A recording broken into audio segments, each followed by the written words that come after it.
Welcome to Season 9 of ISRA League's Grand Touring Championship, brought to you by the Z1 Sim Wheel LCD display and LCD display software.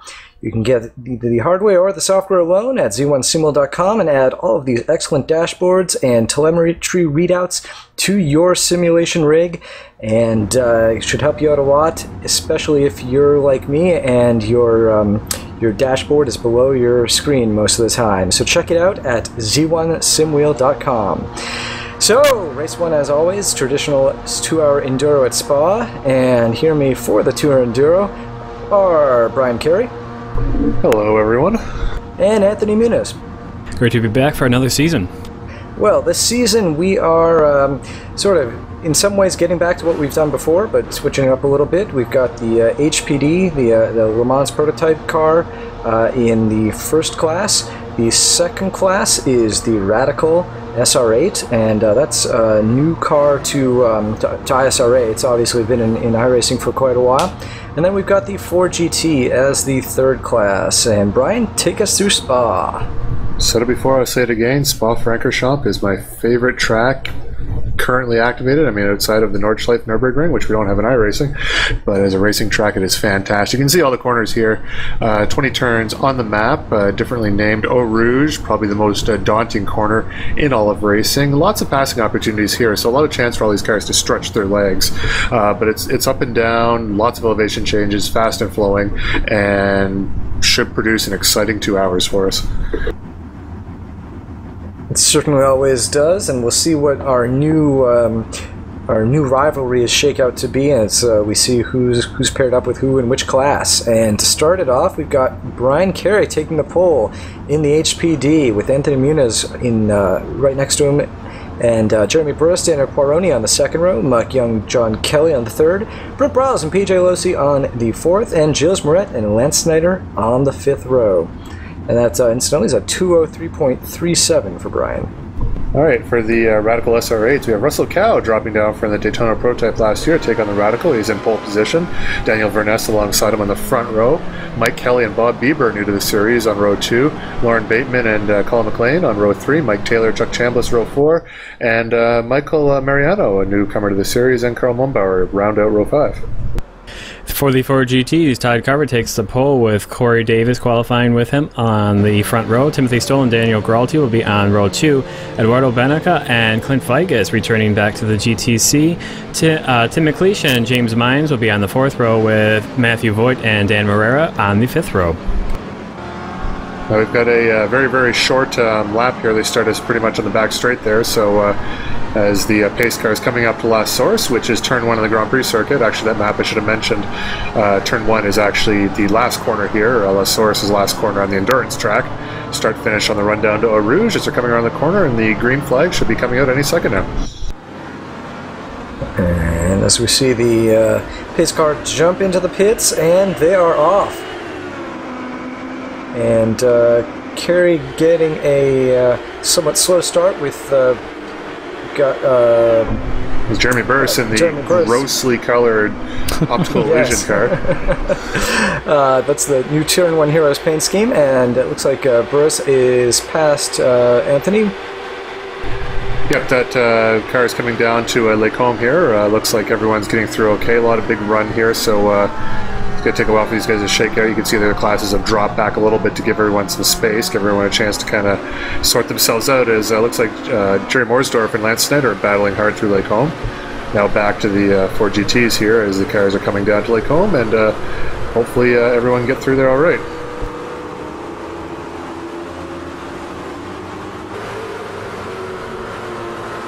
One thing I just do want to point out about those Turn 1 Heroes paint schemes, those black and white checker optical illusion god-awful things, that's the intern paint scheme. The cars didn't have time in the factory before this first race to get their new updated Turn 1 Heroes paint schemes and sponsors, but I guess that's like McLaren, you know, when that happens, they go with the classy, you know, traditional orange.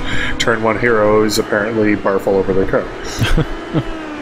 And James Cullen deciding to start from the back of the field. In practice, he was quite fast, but he's going to have quite a bit of traffic to work his way through. Currently, he has moved up into 11th spot, got his way past James Cullen and Lance Snyder there, respectively.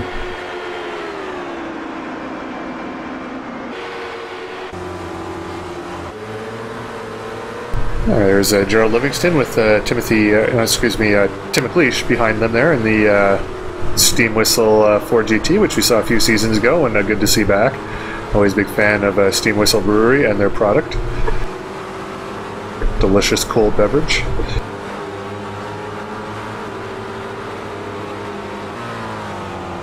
So yeah, this is a battle for 10th position in the 4 GTs here, but as you can see on the top of the screen there, and as we saw at the beginning of the broadcast, it is a 2-hour race, so guys kind of just trying to settling in, finding their pace, and kind of lighten the race to come to them for the most part. Gerald goes a little Gerald goes a little slower there, as allows Ronald, gonna have to figure out how to say his name, he's new to the series, I think it's Goringer, comes up into 10th position there.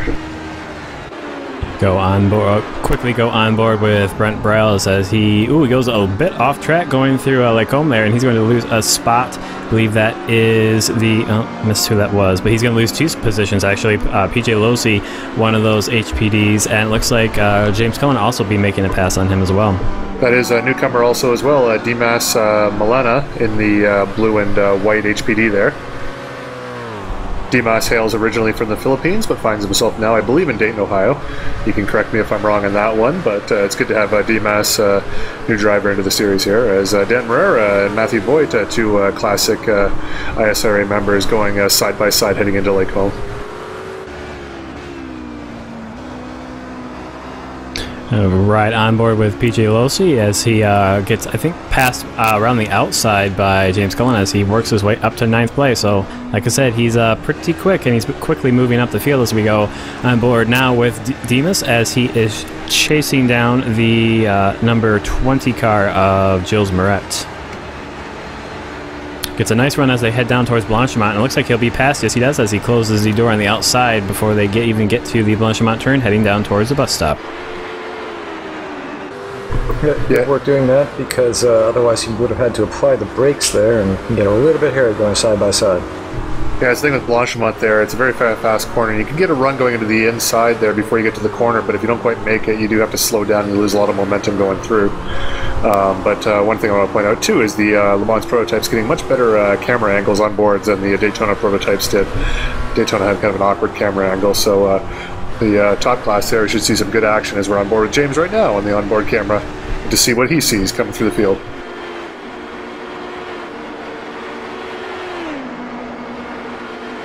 And he's going to have a nice draft as they head down the Kimmel Straight towards Lacombe, where he's right on the back, and then opposed to the inside of Gilles Moret. Looks like he's going to be alongside going into Lacombe, and I'm assuming that he'll have the pass. Oh no, Gilles Moret defending on the outside. Nice move there, and he'll force James to have to follow him around for at least a couple more corners as Tim Stoll currently in 9th, gets past, I believe that was Tim McLeish there for 8th place as he runs just a little bit wide, get a little bit of tire spin on that, I believe that's AstroTurf there at the end, or the exit of the bus stop corner, as it looks like there's a radical on the pit lane right there with some hefty damage. I'm trying to get some of that fixed, but Timothy Stoll moving down to the slowest class, traditionally running in the upper top classes, as he puts some heavy pressure on Matthew Voigt rather, heading through Eau Rouge. Actually, just noticing there, that radical, that's part of the pit lane, so essentially these cars will enter on the Grand Prix pits, which is the bus stop chicane, the entrance is right there, goes all the way around and actually will exit at the top of Eau Rouge here, so the pit lane at Spa is probably twice as long as any other pit lane that we deal with, so that's going to play a factor here. I think most cars in this, the HPDs will need at least 2 stops. I'm not sure if any of these other cars can make it on 1 stop, but that pit stop time will be extremely critical. Yeah, I believe with the 60 kilometers an hour speed limit down the entire pit lane, it's going to take about 1 minute for the cars to be able to cycle through, just without including the actual pit stop itself. So it's going to be a long pit stop for these cars, as James Moret puts a nice move on the inside of Gilles Moret going into the bus stop. And Tim McLeish looking on the inside of Matthew Voigt, but nothing there.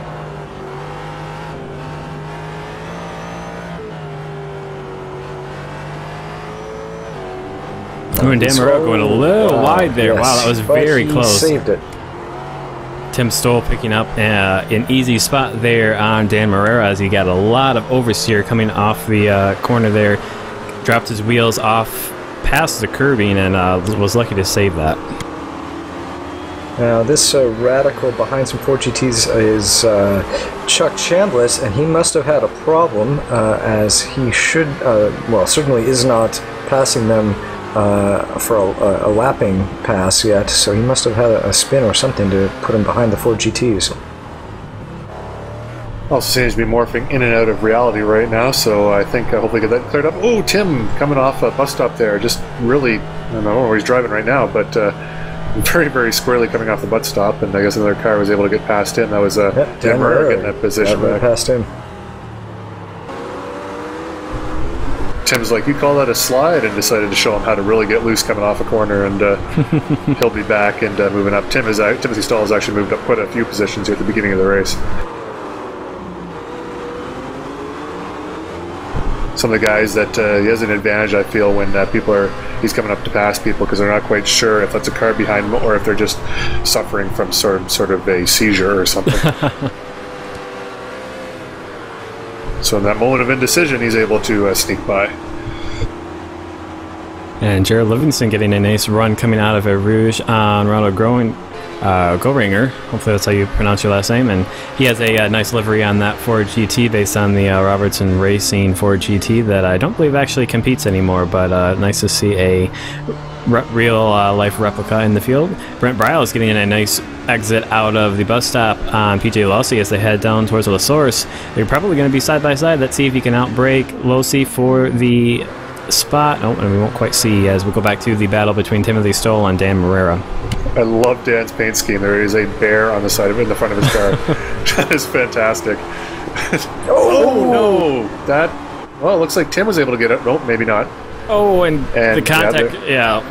Well, let's see what happens. Looks like he's gonna try and continue on, but that was some pretty severe contact as they headed through Pouhon, and luckily, I've seen cars hit much harder there, but that's probably going to be some severe suspension damage. I got Mike Young all over the back of Anthony Muniz. This is a battle for, I believe, third position right now with Dan Caroni there. My commentary mates sandwiching Mike as Mike goes really far there in the going down in the unnamed corner. Many different names of them. I never quite settle on one, but coming out of Malmedy. Or coming into Malmedy. Maybe that was Malmedy. Who knows? Anyways, point is, now we're back with... it's a corner on the track. It's I believe, a right-hander and goes into a left-hander. But anyways, I had a point... Oh, Ronald's name there as we go with Colin McLean fighting with Daniel Vernest. But I think it's Gowringer. That would kind of make sense because I think that's Gowring with the ER on it. So... I could be completely wrong. As you listen to these radicals, you guys notice that it's quite a different engine note to what we're used to, more of a deep-throated. Even the HPDs, which are the little higher revving engines in some of our other cars, still have kind of that rumble to them. The radicals do sound quite a bit different. As we have James Cullen right now stalking his prey, and right now his prey is Daniel Caroni there, and it's a battle for 5th position. And I don't think Coroni's going to be able to hold him off for much longer. As we said before at the beginning of the practice, we had an open qualifying session where Spa is very notorious for taking 1x contacts on these cars, which means you put a wheel off on the track. It invalidates your lap, and that's kind of how iRacing controls cutting corners and whatnot. So sometimes qualifying is a little difficult. I'm not sure if James just kind of skipped through the qualifying and decided to start back there, but basically his... practice times were very, very quick, and he probably should have been on pole position had he started, so he should be moving quickly through that field. Yeah, I'm quite certain that was intentional. Also, Tim Stoll is usually quite fast, and I think he also elected to start at the back from the looks of it, and he's making his way through the field as well. Yeah, those are two. I think those are cars that neither one of those drivers, both Turn 1 Hero car drivers, I might add. I don't think they've run these cars before in the series, so in an effort not to... I mean, practicing is one thing, but if you haven't raced them before, it's... I mean, sometimes, especially in a long race, you might elect to start from the back, get a feel for the car, and I mean, you'll have a lot of time to catch up once you kind of do find your rhythm, so it's just a safer way to go about it, except for the fact that Tim Stoll got into a little bit of an incident there that may or may not have damaged his car, but it looks like he's going all right now. And speaking of incidents, we weren't able to see it on camera, but at the start of the race, the Radicals had some sort of drama going through at Rouge because currently Bob Bieber and Mike Kelly have retired. They are 5 laps down, which means they would be pretty much retired from the start of the race. So something happened there. Unfortunately, we weren't able to see that, but I can assure you it was going through at Rouge there at the start. Ooh, and that was somebody off the track coming out of the that cone. was Daniel Verness, I believe, since he was battling with Colin McLean. He just jumped off to the left. Yeah, that was some severe snap oversteer, I'm assuming, that he experienced and wasn't able to catch it. Yeah, it's really hard to sense movement in those cars because even in a standstill, they look like they are moving. And now we got Jerry Morsdorf and Lance Snyder battling hard again. Lance Snyder has adapted his Iron Maiden paint scheme that he ran last year onto the new HPDs, and we're going to go back to James Cullen has not yet dispatched Daniel Crony, but it looks like he's got a pretty good run here and coming through Eau Rouge. He should be able to get a good run go through as Crony is bottoming out hard going in the entrance, so you can see the sparks flying up from the car as he hit the compression there going up the hill in Eau Rouge. Doesn't seem to be affecting his top speed all that much, even with the draft. Cullen not able to really slingshot around. You can see he dives towards the outside. There's going to be traffic there. Quiloni takes advantage of it, and looks like that is, who is that?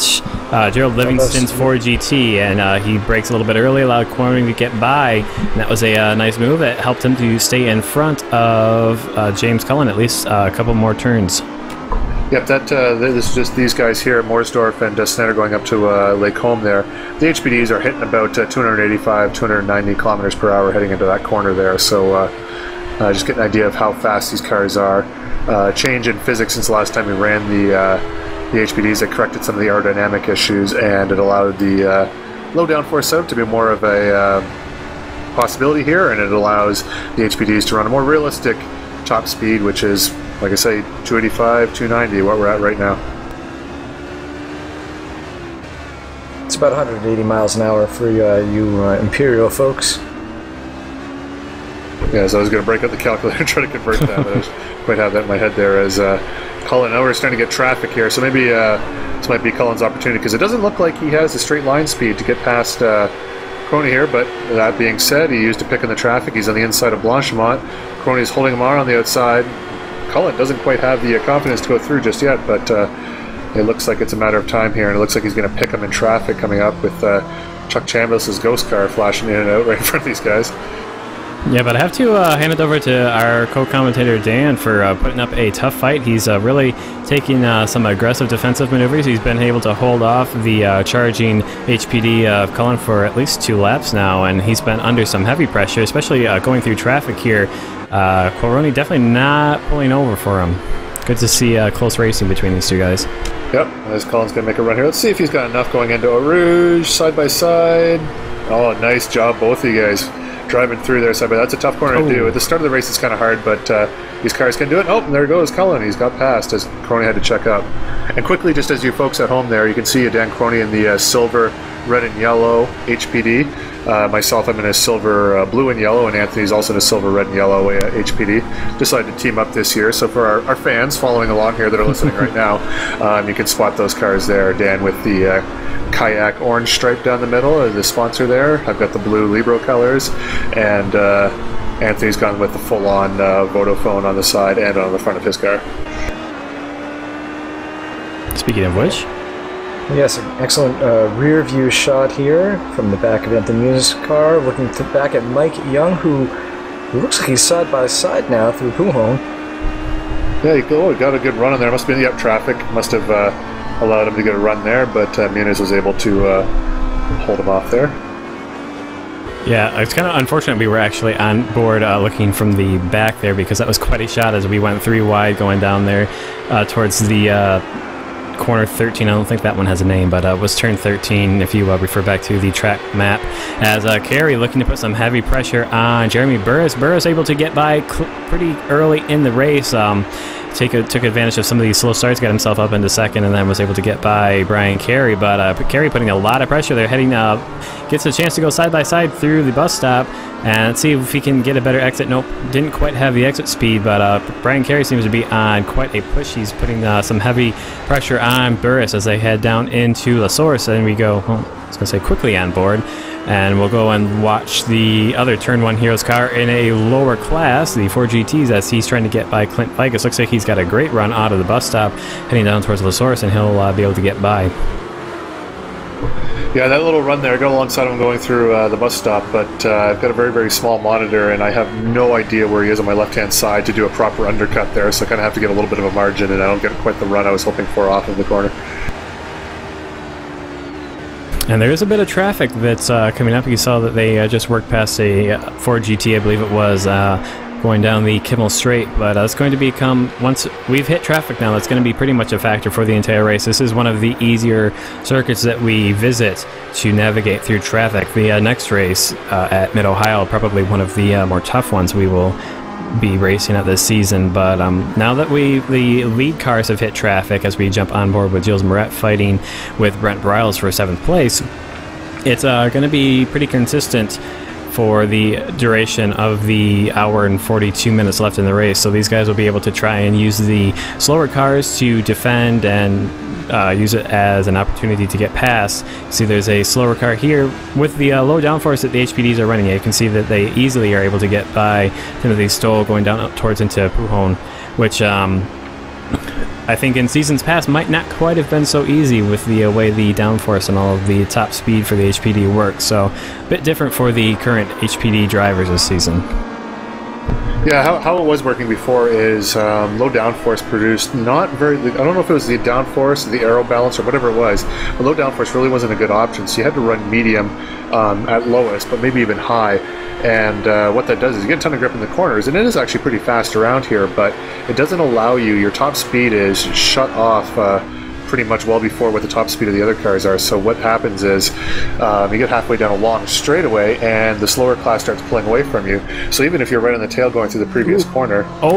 Big oversteer by Burris as they head through La Source. Sorry, Brian, but that really allowed you to close the gap that had opened up between you. And wow, you're right under the rear wing of Burris now after that incident.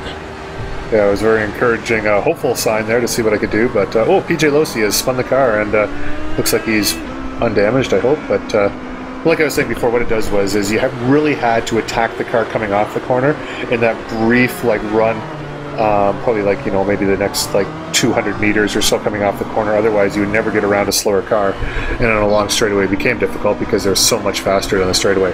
Not the case now. Much better balanced class of cars that we're running here. Yeah, actually we are at a kind of have a different issue this season with the HPD being the fastest in a straight line now, well, with the exception of the 4GT at the most extreme levels. But now the middle class, the Radicals, are actually fairly slower than even the 4GT in a straight line. You'll see them, the 4GT is able to get by the Radicals here on the straights. So that does present a interesting issue for some of the Radical drivers and how they are getting around here, because they are much faster than the Fords in the corner, but they do have they are lacking in straight line speed.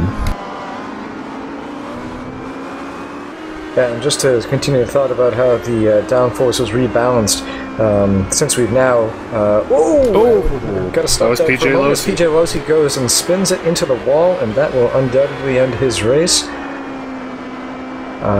Giving Brent, a free pass.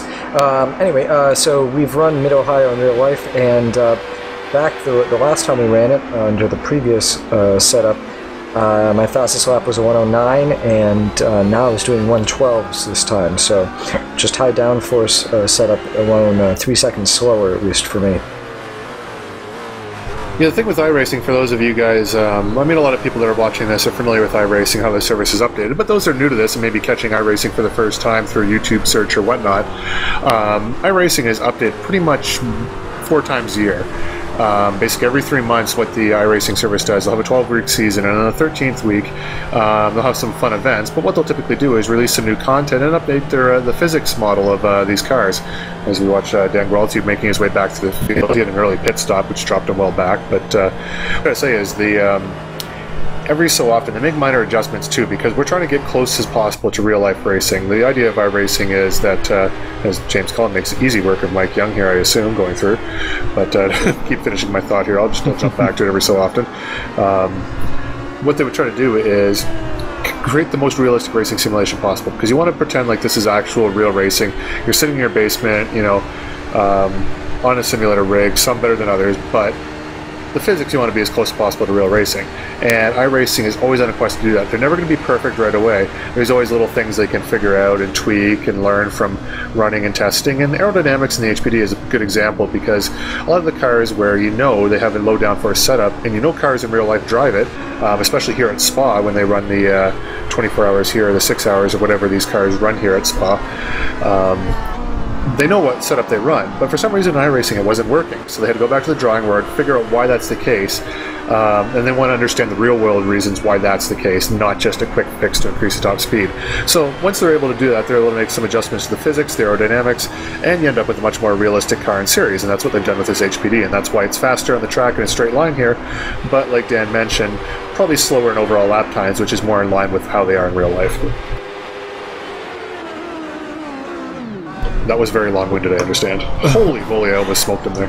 Oh, and oversteer through the first part of the bus stop there, just barely kept out of the, from hitting that radical there, losing a little bit of time on Jeremy Burris, but you really were late on the brakes there going into the bus stop.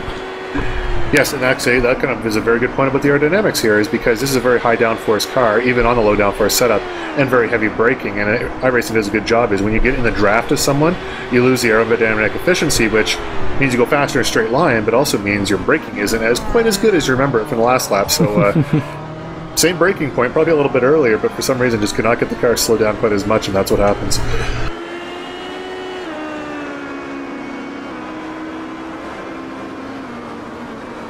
And we've got a nice, well, I was going to say we have a nice battle there between Snyder and Mooresdorf. That was for 9th place, but we can see, we'll go back to the battle at the front of the field between Carey and Burris. You can see them working their way through traffic. And the number 1 of Lauren Bateman staying wide as they head through turn 10.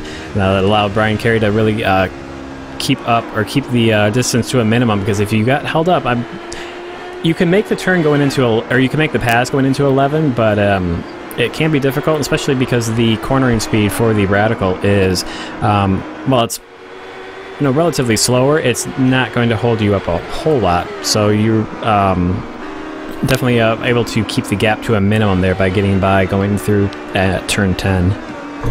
Well, this track is very, very high speed, and a lot of long straightaways too, so when you're following a car in your class, you want to try to keep as close as possible so you can keep that draft along the straightaway, which means you don't have to push as hard into some of these corners here, because fuel mileage is an issue, but also you don't want to stress the car as much. It'll be a little easier if you can kind of run the draft on the straightaway.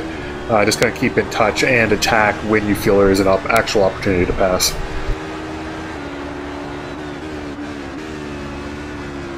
And we go back to the battle for 9th place, on board with Mooresdorf as he is following the car of Lance Snyder.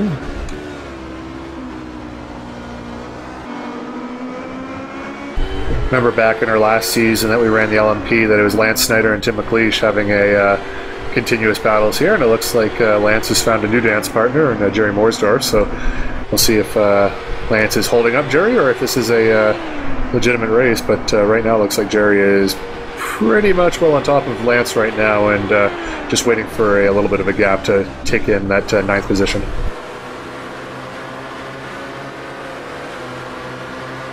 And we'll go to a 4GT battle with Clint Vike is basically giving it there to Daniel Gralti as they head into the campus set of corners. You can see there's a, looks like there might be a bit of damage there on Gralty's car. His back wing is bent in the wrong direction, facing upwards towards the sky, which is not how that car comes out of the factory.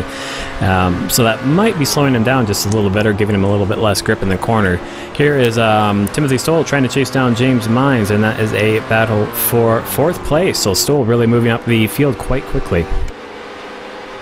So that is not a factory modification. That is a Dan Gralty possibly into a wall modification, but I know that he had pitted early, probably because of that damage. That being said, his car looks mighty quick, and the bent rear wing does not seem to be affecting him at all.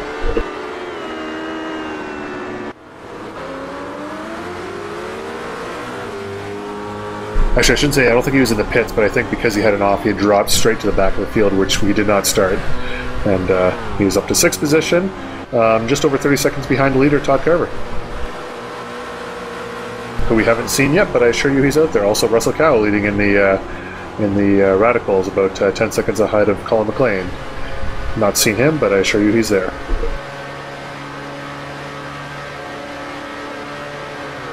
Yeah, with the exception of the LMP2 class, the leaders have managed to open up a little bit of a gap between themselves and the rest of the competitors for the Ford GT. Like Brian said, it's Todd Carver leading with Corey Davis, who is a newcomer to the GTC. He's currently running in P2, as Eduardo Benica is, well, Corey Davis rather, is about 3 seconds back, with Eduardo Benica in P3 about 2.5 seconds further back from Davis. So top 3 a bit split apart there for the Radicals. Russell Cowell leading with Colin McLean 10 seconds back, and then Lauren Bateman a further 13 seconds back. So the top cars in those 2 classes bit split apart.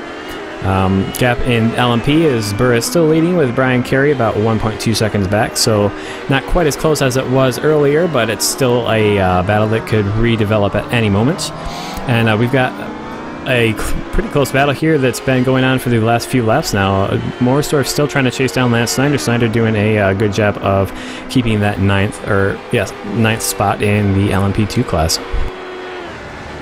Yeah, Corey Davis, a newcomer there in 2nd place in the Ford GTs, actually did his first race in the Grand Prix championship that Anthony and I run, and he actually won that race. He beat both of us, Anthony finishing 2nd, myself 3rd, so pretty good introduction. I think he's primarily, he came from the oval side, and he's trying out these, I mean, he has experience in the road cars, obviously, but... oh, there he is right there. Hey, there's Corey.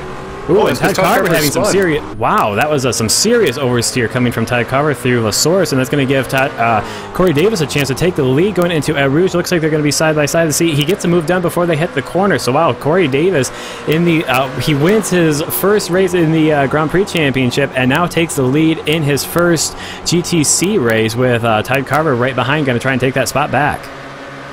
Yeah, it looks like Todd's got a pretty good draft. He's got to the inside. I don't know if Corey's going to fight this one too hard, but so I think Corey got the lap lead as he came across the line first there. I think he did. It was pretty close, actually. And oh, they're side by side. That should be good. Oh, no, Corey's got it on the outside, but the next corner is a right-hander, so it looks like Todd might have it, but Corey running around hard around the outside, and looks like he's got the momentum, and he'll probably take the position going down into this corner here, the righty.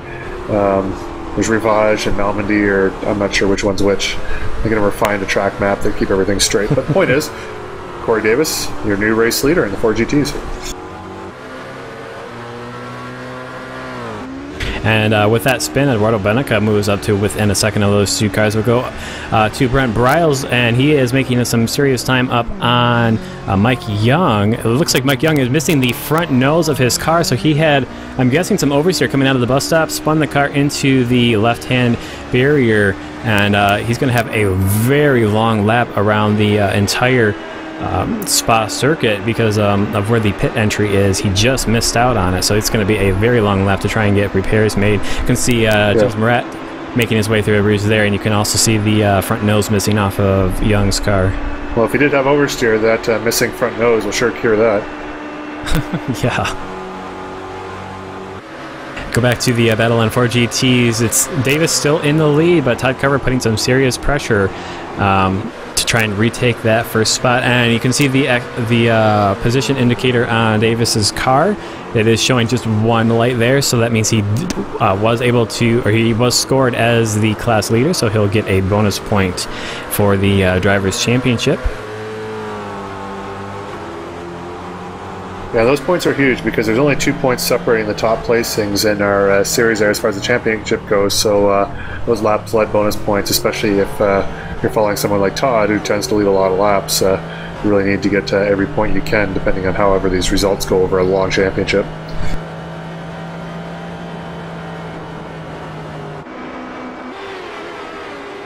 Oh, there's James Cullen with some clean air. Looks like ahead of him. He's got Anthony Muniz just ahead of him, about 2 seconds up the road. Not 2 seconds anymore, as Anthony's unfortunately run wide. So he's got the outside. We're going to La Source here. The thing with La Source, it's a very, very wide corner, so Anthony will have the advantage going into the corner, but a good chance that James can get a better run coming off the corners. Anthony's going to have to pinch it a little bit.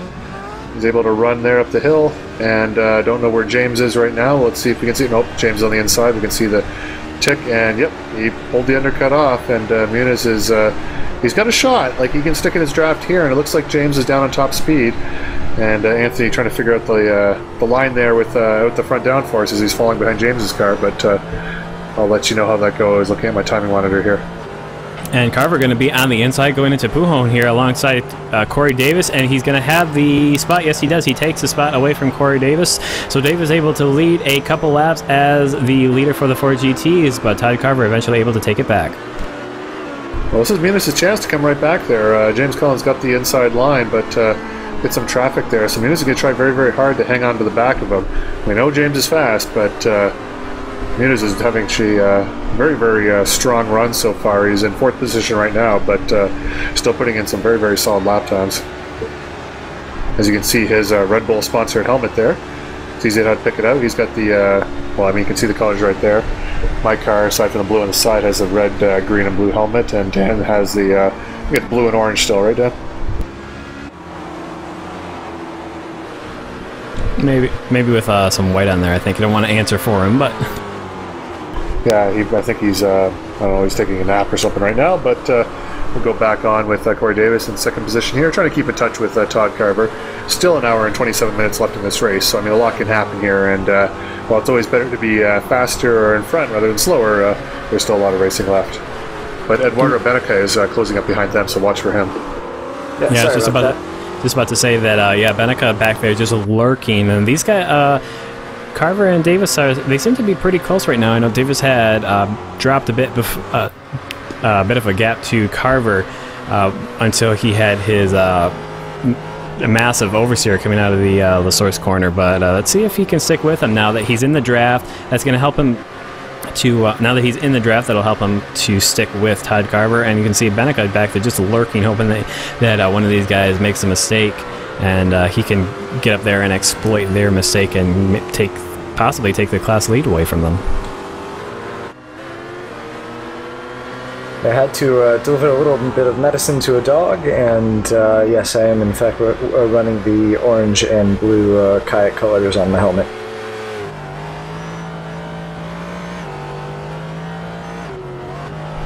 Yeah, it's a very informal commentator's booth we have up here. I've got snacks upstairs, lots of different amenities that you wouldn't normally see on, say, the BBC broadcast, for instance, for Formula One or Sky Sports or whoever Speed TV, if you will. Although I'm pretty sure that they are doing it from their living room on Speed TV, so I don't want to say that for sure.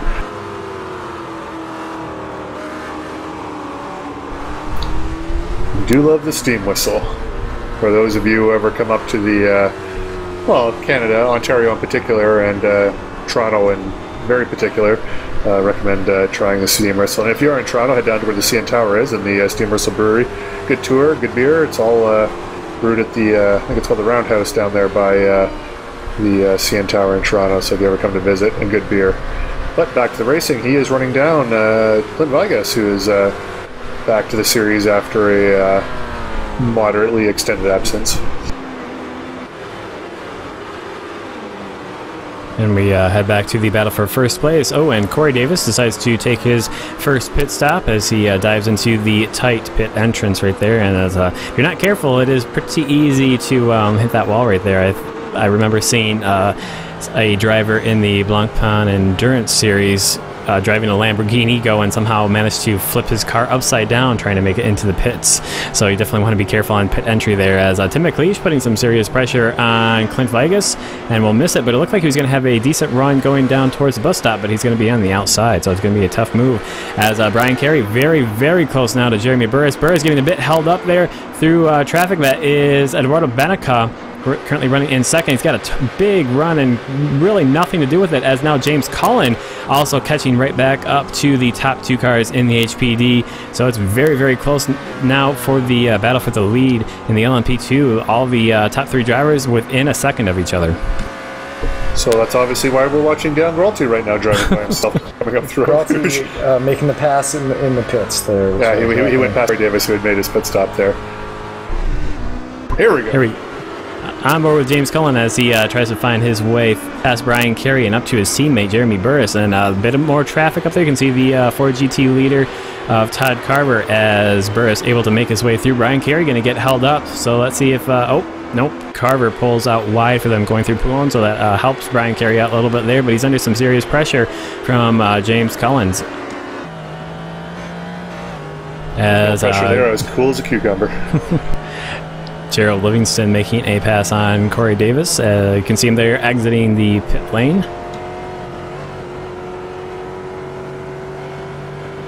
Yeah, that's Gerald Livingston. He's in 9th position right now, just past Corey Davis, who's dropped to 10th. But that tells you how long Corey Davis, basically coming from the lead, dropped down 10 positions, which was a 10 positions. That's a minute 16, basically, that he lost, judging by the gaps that we see right now.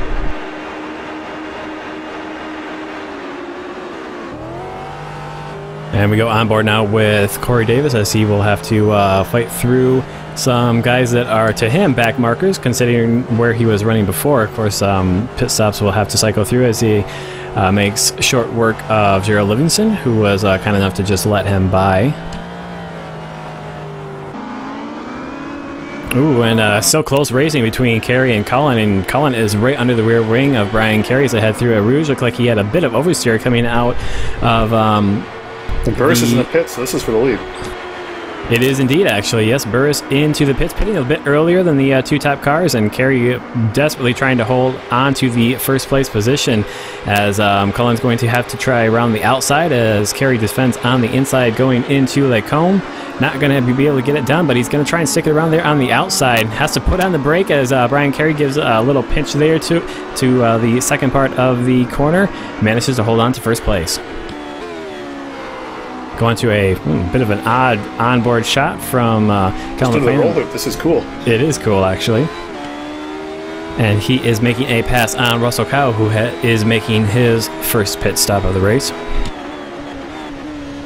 And then Colin's helmet reminds me somewhat of a golf ball, which is it does. Very Scottish of him, I guess. And this is a battle for third place. Yes, third place, as Michael Mariano gets past Lauren Bateman coming out of the bus stop. Bateman gets a bit of oversteer and has to correct it, loses his top end speed running down towards La Source. And that moves Michael Mariano up into third place in his first ever GTC race. Well, these cars look very, like I say, top speed's probably a little lacking, but they are very, very nimble cars, and they brake very well. They don't corner as well as the HPDs because they don't have quite as much downforce, even though their rear wing does look pretty big. But they look like very, very fun cars to drive, and it's nice to have them in the series now.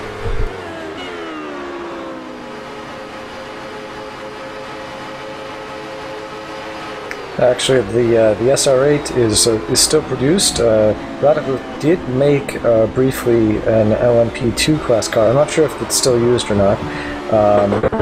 Additionally, they have now the SR3 SL, and the SL there stands for Street Legal.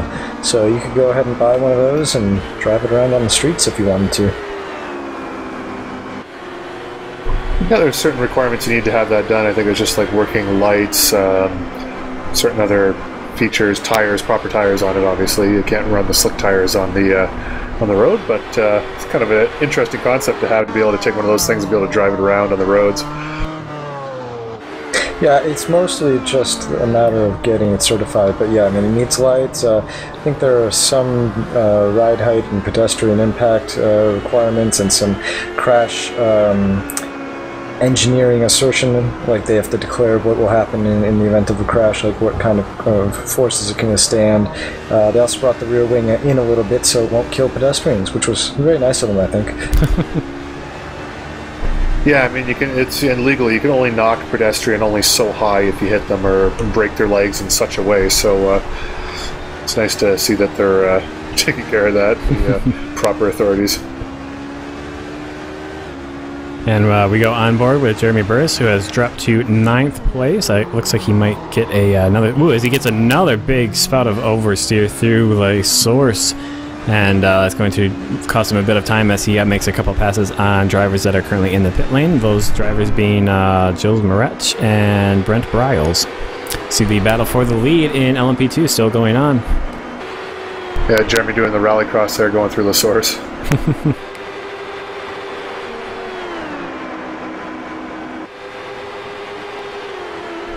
Yeah, I can't wait for that Turn 1 Heroes car to get its proper paint scheme, which I believe will be coming on board in time for Mid-Ohio next week.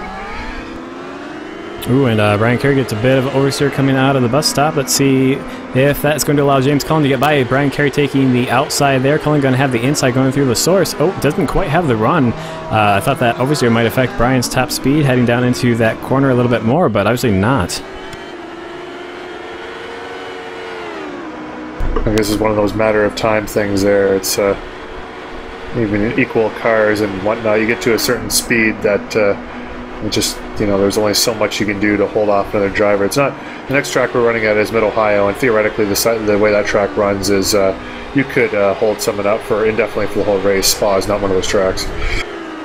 Yeah, as Cullen doing a bit of a weave there, trying to decide if he wants to make a move on the inside or not. Decides to hold off for at least a few more corners to try and make a pass on Brian Carey. And Carey probably doing the best at holding Cullen off so far. I think he's been behind him for maybe 4 laps now or so. And we know that Brian, a very quick driver, very consistent driver for the most part. I look at the GPC, maybe not quite as much, had a little bit more difficulty this season, unfortunately. But Cullen, while he definitely has pace, Brian making it quite difficult for him to get by. I can see Carey even putting a bit more of a gap between them there as they head exit the Poohorn corner. And this is on board now with Colin McLean, is just taking the lead in the Radicals.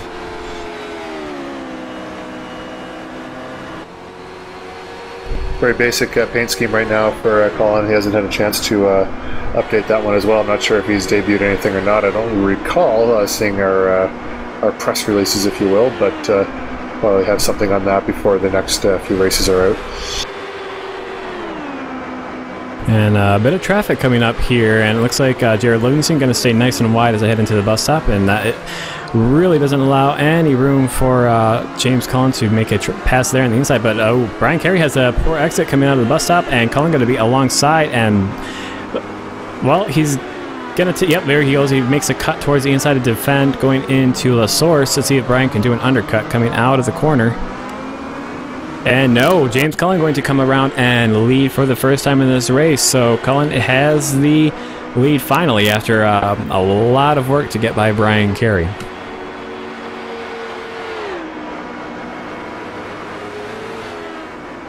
Yeah, it's one of the things. There's an hour and 15 minutes left, hour and 16 minutes left, so there's still a more concerned with trying to get your car to the end of the race as opposed to doing everything that's humanly possible to hold another car behind, which after a while just becomes plain unsporting, so you just gotta pick your battles.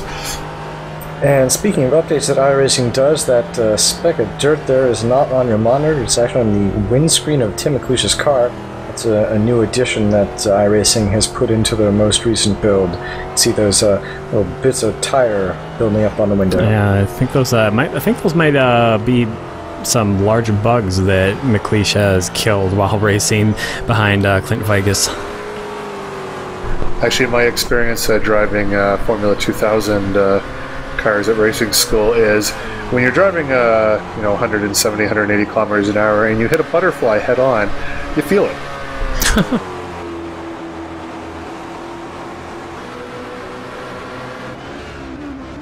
And here is Jeremy Burris making his way through La Source. And this is actually one of the drivers that Brian Carey is going to be fighting eventually, now that James Cullen has managed to take the lead from him. Because if you remember correctly, Burris was leading the race overall when he made his pit stop a bit earlier than the rest of the cars. So most of the cars in the LMP2 class have not made their pit stop yet. So that will be interesting to see where he cycles through, as this is Gilles Moret, and he is being lapped. I'm assuming that means he has made a pit stop at some point. Maybe had a bit of a few issues on track that cost him a bit of time, but the two leaders making their way through.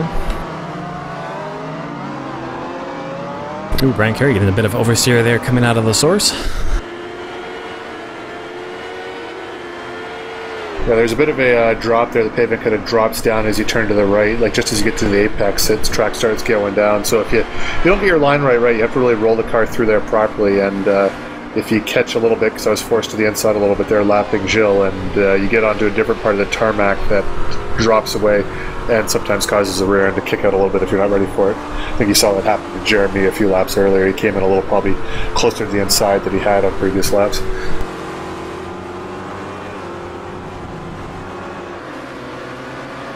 The battle between Vigas and McLeish still very close as they make their way through Pouhon. These guys have been close for probably a good 20 minutes or so, and looks like Tim McLeish might be a little bit faster. You can see him actually applying the brakes coming out of Pouhon. It means he thought he was going to get a bit of a run and might hit the back of Vigas's car, so didn't want to cause an incident there, but I think they're faster in different parts of the circuit, and Tim McLeish just can't quite find the advantage that he needs to get by.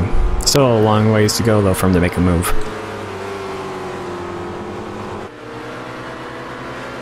Looks like Tim Stahl's in the pits out of third place in the 4GTs, so we'll see Dan Gralty is going to go past him right now.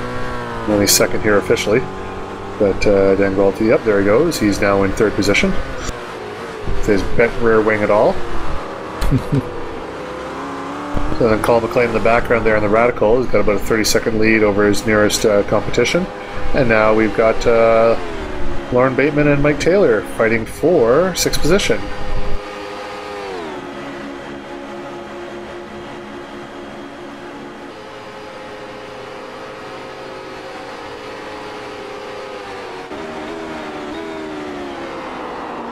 Go to that nice onboard shot hanging from the roll bar there on the car of Lauren Bateman as he fights his way through Lake Combe.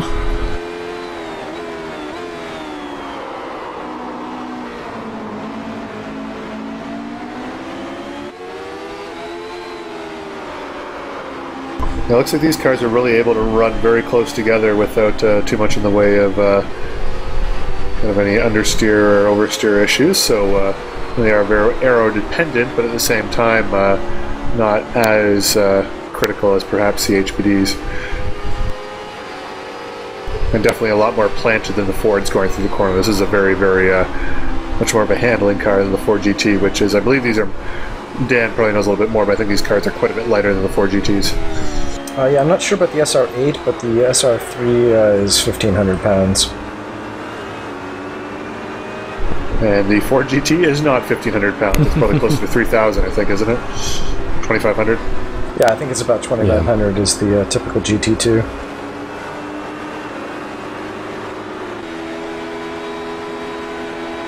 Lauren coming through Blanchemont here. This is going to be the run to the bus stop. Let's see if we can get a run on Mike Taylor.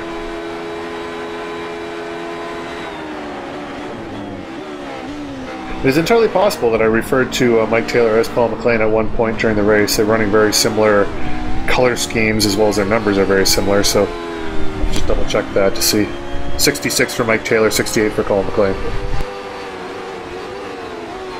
And actually, I'm not sure that this is a true battle for position. I believe that Lauren Bateman has already made a pit stop, whereas Mike Taylor has yet to pit for the first time in this race. So Bateman currently trying to find a way past Mike Taylor, but might not be for a true position.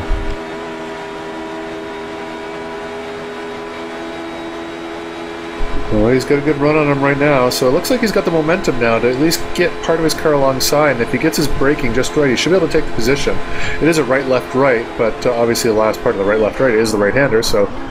Oh, he's slid all the way across the track, and he's done it. Lauren Bateman up to 6th position. 5th position, sorry.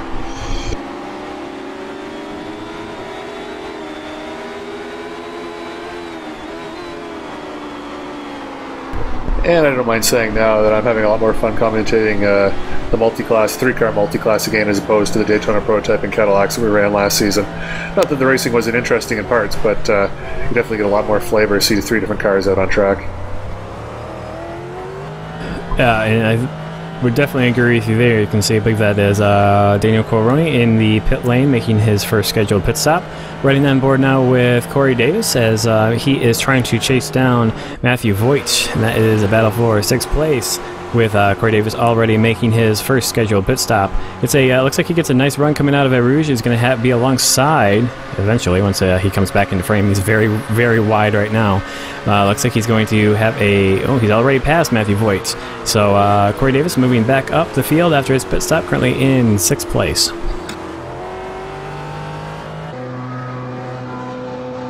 Alright, Lance Snyder coming out of the pits, or between the pits here, so he's going to be heading through. This is the first part of the pit lane, heading into the second part where he's in, and... Oh, did he just clip that? I think he might have got a piece of the wall there. Might have been, yeah. It was very light minor contact, but that's a rubber baller to the front there, so I don't know if that caught the front of his bodywork or what, but there was definitely an unexpected shudder at that point of the pit lane. Ooh, and Jules Murat getting very held up by Gerald Livingston there going through Blanchimont, and that allowed Jerry Morrisdorf to close a massive gap that was between those two guys, him having to apply a lot of brakes to avoid running into the back of his car. And this is the battle for 8th place. Top 3 positions in LMP are in the pit lane right now.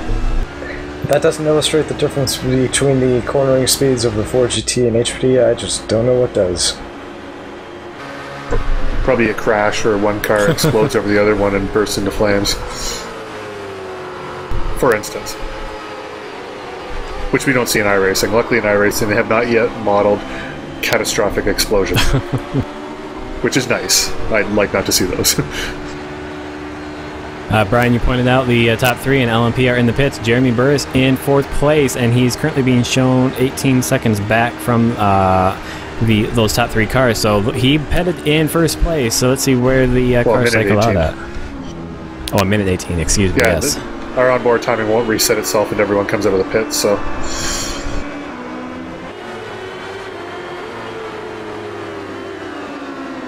So you can actually look at the top left of the screen there when you see 79, or actually it'll be 56, 79, and 4 coming out of the pits there. And hopefully we'll go on board with Jeremy as he comes around to see how close he is to those guys, if at all. Yeah, there's Russell Cower, pole position man from the Radicals here. It's the first time I've seen him today. Up there it is, 56 out of the pits. Yeah. Almost an even minute and a half there. And then 79, and then should be followed by 4 pretty quickly. There it is. And we'll see how that shakes out in just a second, where Burris is in relation to those guys. And the battle is still very close between Clint Vickers and Tim McLeish. They've been this way for quite a while. Tim McLeish just not quite able to find a way past, but he's been right on the rear bumper of Vickers' Ford GT for quite a while now. Well, it looks like Burris is about a second behind Muniz right now. It means, I'm just checking the time, but I don't think he got him by the time he got to Lake Holmes. So Kerry and Muniz are able to jump up a couple of their position on Burris, who's dropped down to 4th position.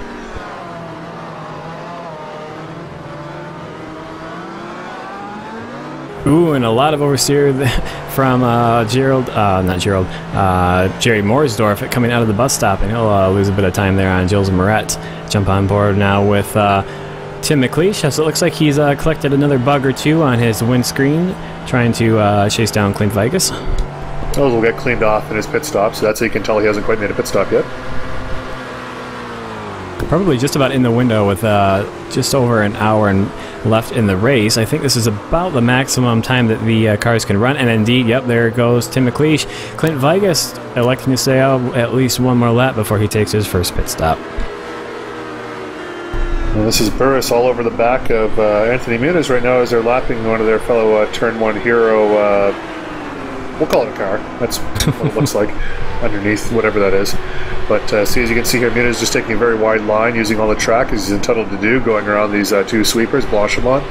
But Burris is all over the back of him, so we'll see if Burris can take a stab up the inside. I don't think he's quite close enough. Very, very close going to the bus stop, but it looks like Muniz has got a good run, and Burris is still running his tail, and actually he's got a pretty good run going into the hairpin here, so looks like Muniz will protect the inside, probably. Yep, there he goes, Burris to the outside. So Muniz braking a little bit earlier, but Burris running very, very wide, holding on to the car, but it's allowed Muniz to pull out a bit of a gap, and that might break the draft a little bit for Burris.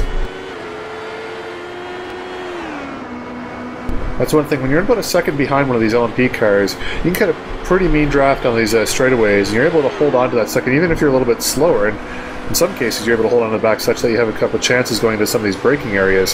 However, you get to about a second and a half gap, if you're able to pull that out, then you have the chance to pull out an even bigger gap because the car behind you has lost its draft, so it doesn't even have that advantage falling behind you. So we'll see. Burris is on more worn tires than Muniz, but probably lighter fuel at the moment, as I think he's doing a more even fuel strategy here. So let's see how these two cars perform against each other.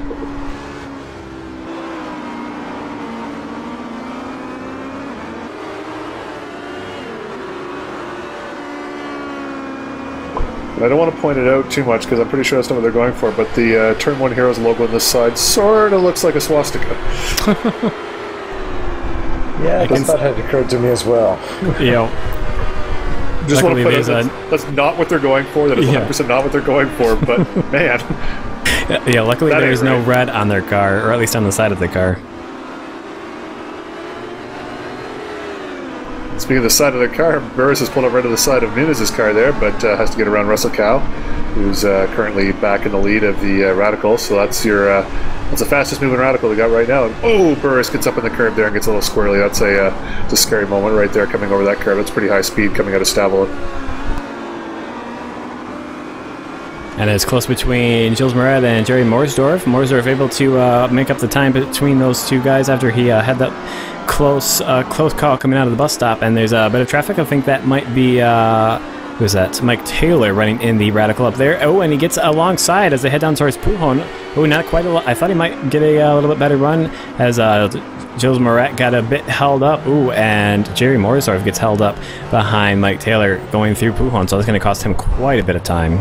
Yeah, some very good racing there too, and just one thought occurs to me too is that the Spa-Francorchamps circuit is in the Ardennes Forest, which for World War II buffs out there is the location of the Battle of the Bulge, and not that those two things that I just noticed are related at all, but it just kind of got me randomly thinking, which kind of happens in the hour of a 2-hour-long endurance race. Random thoughts pop in there. As Burris is all over the back of Muniz. Muniz holding the inside. It looks like he's doing that anyway. Whoop, comes up pretty high there on the, gave him some room on the outside, but missed his braking. He got touch as a result. Burris not close enough to take advantage. Now coming out of Lake Combe there, coming down towards the hairpin. Let's see if Burris has enough of a run. This is a possible passing opportunity, but he's not close enough right now as they run through the hairpin, down to the left-hander, and then down the hill towards Puon as Burris gets massively squirrely. He is pushing this car super hard right now and getting everything out of it, but he might be cooking up his rear tires a little bit too much, which might hurt him later in the race.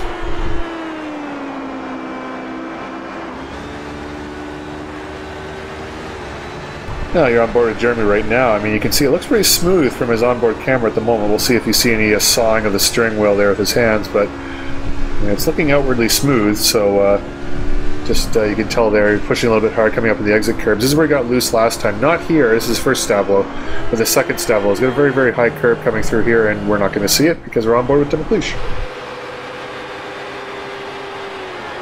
And this must be what happens after both of those drivers have made their pit stop. And Clint Vigas gets out just in front of Tim McLeish. So both of those drivers doing pretty much the exact same time in the pit lane. And their battle resumes. The Fords are actually in the pit right now.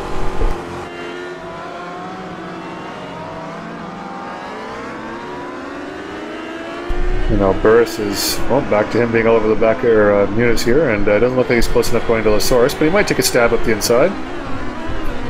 Nope, he's just going to try to get a good run here, so no passing there, but a good exit out of here will have a good run going up through Eau Rouge and a good chance into Lake Home, and it looks like he is probably close enough, as long as he gets a good flat-out run through Eau Rouge, which is not easy to do when you're falling behind another car. It's definitely different. It's easy flat out when you're by yourself, but becomes not quite flat out when you're falling behind another car, so you really got to watch it. You don't go off the track there. And Timothy Stoll looks like he might be passing a few guys in the pit lane right now, and he's currently running in 5th place. I'm assuming he'll get past Daniel Gralti. That'll move him up into 4th, and the other guys are exiting the pits right now, so you won't get a chance to pass any of those drivers, but he has worked his way quite a bit up the Ford GT class. And as you can see on the screen here, after the pit stops worked out, Corey Davis, our GTC newcomer, is back in the lead. Todd Carver is looking like he's about 3 seconds behind him, with Eduardo Benica further 3 seconds behind Todd, so Corey Davis, coming out the winner here with that early pit stop, has pulled out a fairly decent 3-second lead at the moment. And Jerry Morsdorf still trying to get past Jill Moret, and they are very, very close. It looks like there's a slower radical up here, so it's going to be interesting. Let's see, looks like they're going to be just far enough back so they won't get held up going through Eau Rouge, and then they'll easily be able to pass on the straight down towards Lake Home. So really not playing a factor there. I thought it might hold Moret just a little bit as he goes a little bit too wide and catches a tire on the grass. That doesn't really affect him all that much, even their top speed. But Morsdorf's still going to try and find a way around. Yep, this is a battle of the common initials here. Jerry Morsdorf, Gilles Moret, GM. Even their last names are kind of phonetically similar, so they're racing together on track, and it's just a nice little bit of symmetry we have here in the GTC. Actually, as we're just past the halfway point, I just want to remind everyone again that our title sponsor again for this series is Z1Simwheel.com. So for those of you who missed that awesome graphic at the beginning of our broadcast, please remember to visit Z1Simwheel.com, as they're updating their software and their hardware all the time. A lot of good products there for your sim racing experience. And yeah, for those of you watching this race perhaps for the first time, like Corey Davis, I believe, got onto the GTC through our videos here, and now he's leading in the Ford GTs. So if you're interested and you're watching this, visit ISRAleague.com for details. And you don't even have to be the fastest person on the track to do it. We welcome anyone who's a clean driver. Just happens that Corey's very fast as well. Actually, yeah, Corey's not the only one here. I mean, there's a couple drivers. I think we've lost a few of them, unfortunately, but Corey Davis, I know Bob Bieber is new to the series. We've got Dimas, forget his last name right now, new to the series. Michael Mariano, who's sitting in 3rd place in the Radicals right now, also new to the series. So, and then Ronald Gauringer, hopefully that's how you say his name, is sitting at 9th in the Ford GT. So lots of new blood this year, and it's good to see. I mean, we do have a lot of our familiar faces, for those of you who have been following the series for the time we've been doing these broadcasts, but we've got a lot of new faces too, and that's how these, it's good to see the series grow that way, spread out a little bit.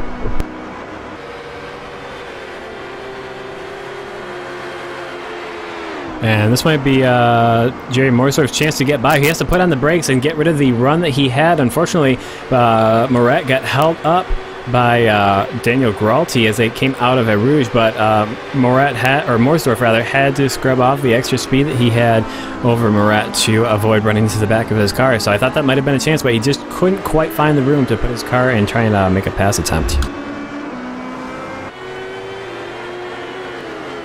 Yeah, it's one of those things when you're lapping a slower car there. Sometimes you get held up by them coming off the corner, allowing the driver behind you to get a run.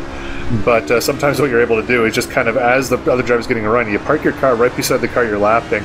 And from your point of view, hopefully the other car doesn't have enough room to continue that run. It has to get on the slow down itself. Otherwise, you'd just be a sitting duck going down a long straightaway with another car getting another 20 to 30K advantage coming off the corner there.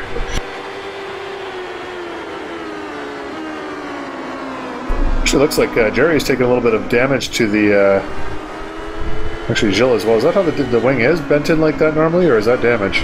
No, it might be just a bit of a graphical glitch as well. I've noticed that iRacing is kind of inconsistent the way it displays damage on those rear winglets, because I've noticed that my car had a bit of a bent rear winglet like that in this replay, but watching the replay back on my personal computer, I did not have that. So it's just a kind of a weird thing that the physics, I guess, show when not on the computer that the sim is actually being run on.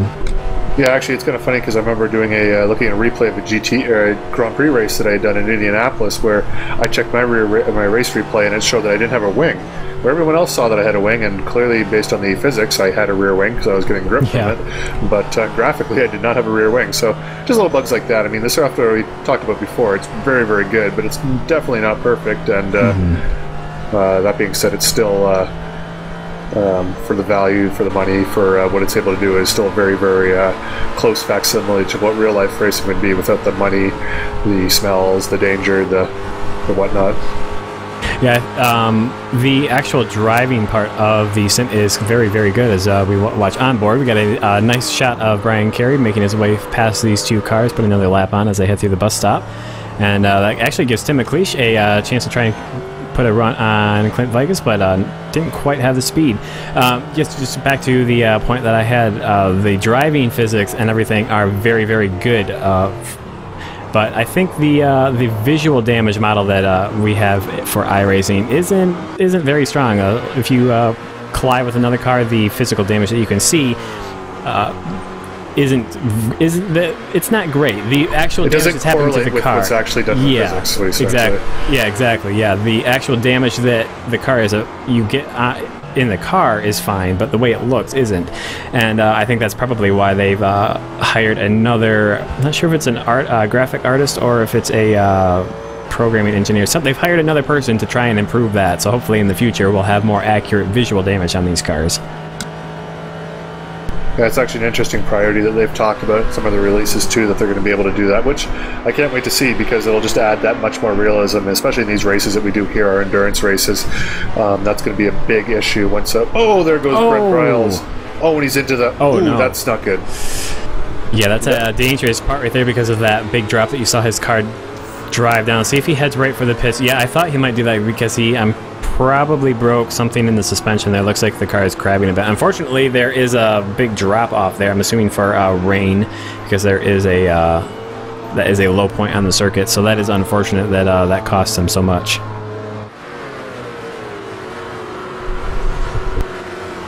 Yeah, I was saying here is once iRacing, I think, is transitioning to being able to do driver swaps, which will allow us to do full-on endurance races, be it 6 hours, 12 hours, 24 hours, things of that nature, and having a proper damage model on the cars would be extremely important, because in the real life, in here anyways, if you knocked a corner off the car and you're able to get back to the pits, it would just retire your car. But in real life, in an endurance race of 24 hours, they bring it back in the garage, they take the parts off, they attach, fresh parts on, make sure everything's all right. Take the time to do it, which just right now is impractical in a simulation, but just judging by the way they're going, hopefully that'll be part of the service, and we'd be able to, fingers crossed, do, say, the 24-hour Le Mans in a potentially newly scanned Le Mans track, which is in no way planned by iRacing officially, but that's just my personal wish that will happen at some point. Yeah, that is something I would very much like to see as well, being a big fan of the Le Mans race that they hold there every year. And I definitely hope that they work on the, I guess it would be the repair model, whatever you would like to call it, because I know that I've done, especially in the LMP, I've done some fairly light contact in the car that they say, well, you can't repair it. If anyone has seen the Truth in 24 documentary produced by Audi, where one of the cars, I believe it was at Monza possibly, where one of the cars flipped and flew through the air and was able to return, and they replaced suspension, bodywork, all that in like 15 minutes. So the light contact that I've experienced that I've had to retire from, I would like to see that be able to be repaired. So iRacing, get on that. Yes, I'm sure they'll jump right at that right now. They're watching at home at their computers. Yes. Oh my God, I forgot. Eunice is upset.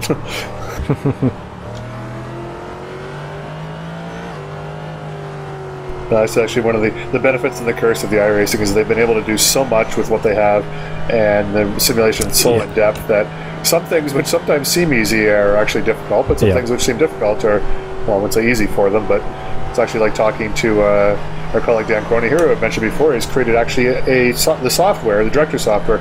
Everything you see here basically is his creation. I mean, some of the graphics and whatnot, a lot of stuff is done by Chuck Chambliss in particular, but the actual director, the cuts, the cameras, everything is done by Dan's program that he takes from the replay, uses the telemetry, and basically renders a video that we just commentate on, and we don't have to worry about switching cameras and whatnot. His program does it automatically.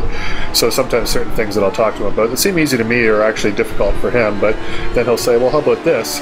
And he'll say a few things, and my mind has just absolutely exploded out of my ear, but apparently that was a lot easier than... I was like, oh, well, why don't we just get someone to send in a replay that, you know, shows the crash and you just splice it into the video. He's like, well, no, how about this? And then, yeah, point is, it's, you know, sometimes you're talking when iRacing. What seems simple is difficult, but some of the difficult things, they've got some very good racing minds there, and they're able to do quite a lot with the talents that they have. And the staff as well. A lot of times you think of big game developers that have, you know, a staff of maybe a couple hundred programmers and artists that work on a game, and for the simulation, the staff that works at iRacing is actually quite small. They do quite a bit with the limited staff that they have. So while this simulation is very, very in depth, there's still a lot that people would like to see in the future, and I think that's probably a good thing that there is this desire that people want to see more, because that just means that there is still lots of interest and people want to see the sim to keep improving. So I definitely think that is a good thing to have, and it always helps improve the sim at a later date. People just sometimes have to remember to be patient. Eventually it'll show up. Yeah, racing drivers are by nature not patient people, so the fact that the service is geared towards racing people, I mean, that's bound to happen. You're bound to get impatience, but I think the iRacing people understand that, along with everyone else, and do the best they can. But we're back with on track Tim McLeish and Clint Vigas, 6th and 7th, as we have Todd Carver coming to the pits. I think this could be a regular pit stop, because I think this pit stop should be able to see him to the end of the race. Very short second stint. Yeah. He'll most likely fill that car up with fuel, or mostly full anyways, and he'll see the. He'll run the tank out towards the end. Yeah, like Brian said, he did quite a short middle stint there, as we go on board with Timothy Stoll as he passes Todd Carver while he's in the pit lane. Obviously, he'll most likely get that back unless he has some sort of incident. But yep, quick middle stint there for Todd Carver. Let's see if that strategy works out for him. I just know that Corey Davis had pitted earlier than him initially, and made the advantage of the fresher tires there, because I think the first couple laps out on the fresh tires in the Ford are significantly faster than the other laps you end up running. And Davis is still currently leading in the Ford GT class. He's got a nice gap to second place, currently being held by Eduardo Benica. There's about 13 seconds separating those two drivers, so he's doing a very solid middle stint so far, and we'll see how things shake out in the last stint. I'm sure Todd Carver is going to be looking to put in a very fast first few laps, use the full advantage that those fresh tires give him, and see if he can't jump Corey Davis like he did in his first pit stop.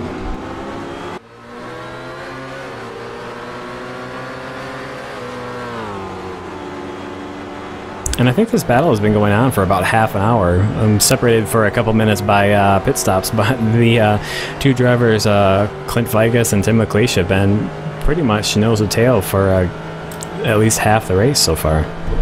Yeah, and that's one thing too, when you're racing in any class, to have someone for a 2-hour race that you're able to race with and match your speed off of. It really helps with concentration. When you're running by yourself sometimes, it does... your mind tends to wander, and it's easier to make mistakes that way. Being in an intense battle with like 3 or 4 guys helps concentration, but there is a chance of catastrophic mistakes. But It's a good situation for both these guys to kind of have someone to focus on, push themselves forward, and keep both cars on the track. Yeah, that might be something that a real race driver might not have to might not experience his mind wandering as much if he's running alone, because you are experiencing G-forces, you are experiencing, these very loud engine noises, and in the case of this, you have the LMP cars passing, fairly regular intervals. So here, sitting in a, I'm assuming fairly comfortable chair, and just driving without any G-forces, it is much easier for your mind to wander, and that might be something that, like Brian pointed out, is much easier to keep your concentration when you are having such a close battle like these two drivers are. Let's not forget both your life and your career on the line as well. Yeah, very true.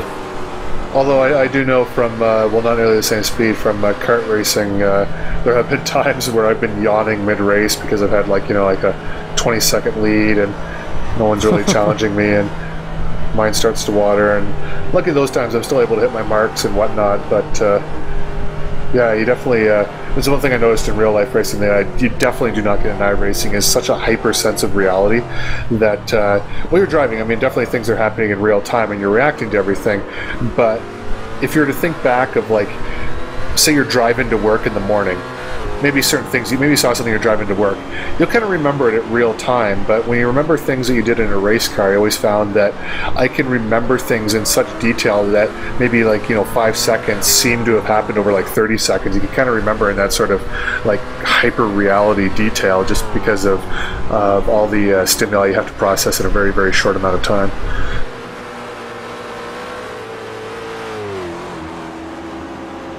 Like I've had incidents in go-karts where I can come back and say, oh gee, I get into the corner, I came in just a little too hot in this part here, the back end started coming around, the rear wheel went off, and I was just, details like that. But I mean, that's something that might have happened in like, 0.2 of a second sort of thing, right? Yeah, that's definitely something that you don't really get as much in the sim, and like you said, the extra senses that you kind of develop when you're in a racing car, you don't get here. Like, you don't have a sixth sense of just being able to almost feel where a car might be behind you, or just in your blind spot in your mirrors. You can't really develop that here in the sim. As good as it is, it's just something that you feeling you don't really get. So that's why we do have extra things like the virtual mirror that kind of can help you to know where other cars might be, help get rid of those blind spots. But it kind of goes along in that whole train of thought of the differences. While as accurate as the sim is, there are still quite a few big differences from driving an actual real race car or kart, whatever it might be. Yeah, a number of our guys here too are also are currently or do real life racing. And Colin McLean had run Mazda's in a series down in Atlanta, or Road Atlanta, possibly other places too. I'm just looking through the list here of other guys that run that I know of. I'm sure there's a few others too. I think James Mines does some autocross, maybe some track racing, I'm not sure. But there's a few guys that do it in real life as well that they do come in here from time to time. And like I say, it's not perfect, but it's definitely a lot better than you'd, for those uninitiated to the service, would expect. This is not Gran Turismo or Forza Motorsports. For those of you who maybe played those games on a console, this is well beyond that.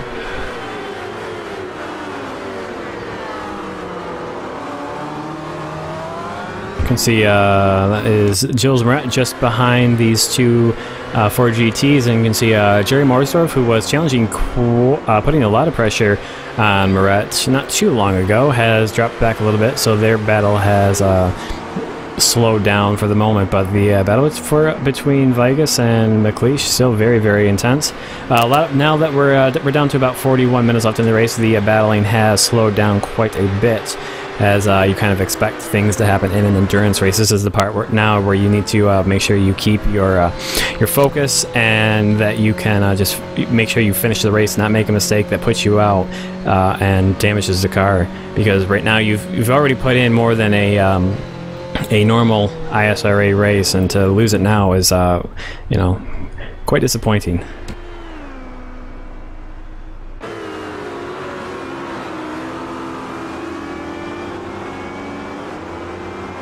All right, as we got kind of a quiet spot in the race here as this battle is still going on, I'm going to run up to my suite upstairs and grab myself a snack, and I will be right back down. Well, since we do have a bit of a lull in the action, I'll run down some of the top standings as we while we do that, we'll still continue to watch the close battle between McLeish and Vegas. Right now, in the LMP2 class, James Cullen is your race leader. Brian Carey in second place, about 16 seconds back from Cullen. Anthony Muniz in third place, running about 11 seconds behind Carey. Daniel Qualroni is in fourth place, about 20 seconds off of Muniz. Jules Moret in fifth. Has a fairly sizable gap between himself and Qualroni of over a minute, with Morrisdorf just behind him in sixth. Brent Briles running in seventh, and then we get to the list of retired cars. Unfortunately, Jeremy Burse had some sort of incident. I believe it was in I forget which corner it was now. It might have been Lacombe, I believe. Had some sort of snap oversteer and put it into the tires, unfortunately, so his car is retired. In the Radicals, Russell Cowell, the race leader, leading by 21 seconds over Colin McLean in second place. Lauren Bateman in third, with a fairly sizable 51 seconds between them. Then it's Mike Taylor and Michael Mariano in fifth place, with Carl Mumbauer running in sixth, and then a sizable gap to Chuck Chambliss in seventh, who's actually retired. In the 4GT class, Corey Davis, as Eduardo Benica runs wide there and manages to keep it on the track, but that was a very, very close call there for Benica. That is, I'm surprised he actually managed to get out of there without any damage. That was a very close call for him. But Benica running in second place behind Corey Davis by 12 seconds. As we saw from that shot, Timothy Stoll very close now to Benica, running in third. Daniel Gralty in fourth place. Todd Carver in fifth. But we know that he pitted early, about 10 minutes ago or so. He won't be making a further pit stop as long as there is he has no other drama on track. And he will most likely be making up. He'll be pretty close to Corey Davis, I'm assuming, once the pit stops cycle through. Then the battle here, Clint Figas and Tim McLeish. These guys have been close for half the race so far. And Matthew Voigt will be running in eighth. He is still running. And then the rest of the cars have, unfortunately, retired from the race. I am now back from my little snack washroom break, and didn't lose too much time here, so... I can see these guys are still racing hard, so that's good to see. Yep, we're actually at about the same place on the circuit that you left at, so not much has changed.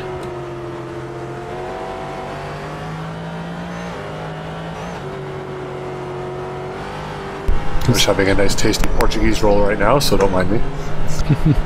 You can see in the rear view camera, there's the second place car. Brian Carey sneaking his way through, as the class leader for the Radicals is, I believe that is who that is in the rear view camera. McLeish's car, Russell Cowell, just behind. Soon we'll get confirmation here pretty quickly once they head through the bus stop, but a little bit of a close call, as Cowell thought about trying to get around the cars, but being slower in a straight line, didn't actually have a chance to. And actually, Russell Cowell in the pit lane, I'm going to assume that is a scheduled pit stop, and that will be his last for the race, unless there is he has some sort of incident on circuit. He's pitting with about 21 seconds between himself and Colin McLean, so a fairly sizable gap. And I'm assuming will assume that he'll rejoin once pit stop cycle through back in the lead.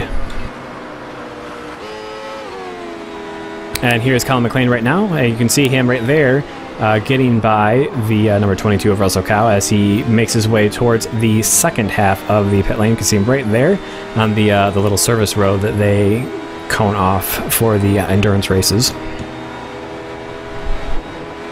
Yeah, I think what happened to Russell there, he saw he was behind the battle here, as you can see, with two cars that are fast in a straight line, and didn't want to stick his nose in there because it's kind of difficult to do for the Radical. He was in a pit window, decided to bring it in, and maybe not lose as much time as he might have otherwise done. Or that may have just happened to be the lap he was planning on pitting in all along, and didn't want to push the issue. And Corey Davis in the pits from the lead of the 4GTs.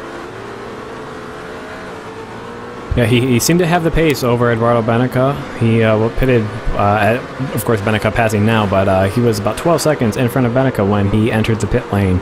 So he will most likely get out in front of Benica, but it's going to be close between Corey Davis and Todd Carver. And, of course, as soon as Davis is finished with his pit stop, we'll see where that battle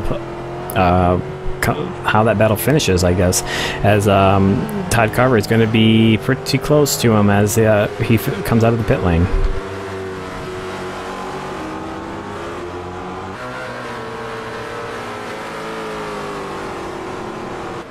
The Gilles Moret's actually in the pit stop for the LMPs. I think that could be scheduled because pretty much, I mean, I think with a full tank of fuel in the LMPs could get you about 51, 52 minutes. So really the last window was quite wide. But I think what a lot of these guys will do is bring it down to at least past 30 minutes left before making their final stop. So we'll take a look at that when they start to happen.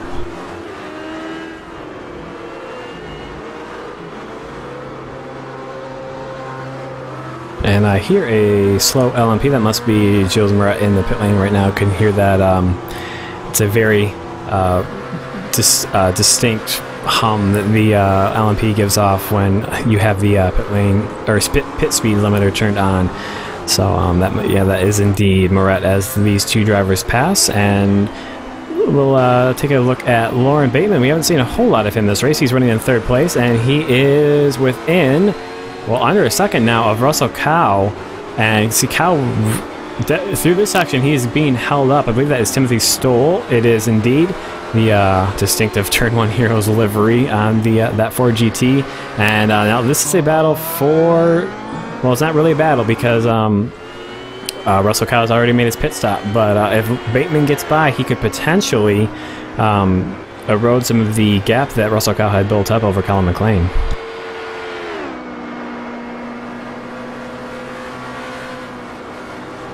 So that moves Jerry Morrisdorf up. Oh no! Russell Cow into the back of Tim Stoll. And that was heavy contact, heavy enough to lift the rear end of Stoll's Ford GT up. And as we pointed out earlier, that is not a light car at all. And so that was some heavy contact there. And I'm assuming that was going to give quite a bit of front end damage to Russell Cow's car. Yeah, I don't know what the damage is like on those radicals there, but the radical breaks a lot deeper than the Ford GT, but the Ford GT is definitely faster.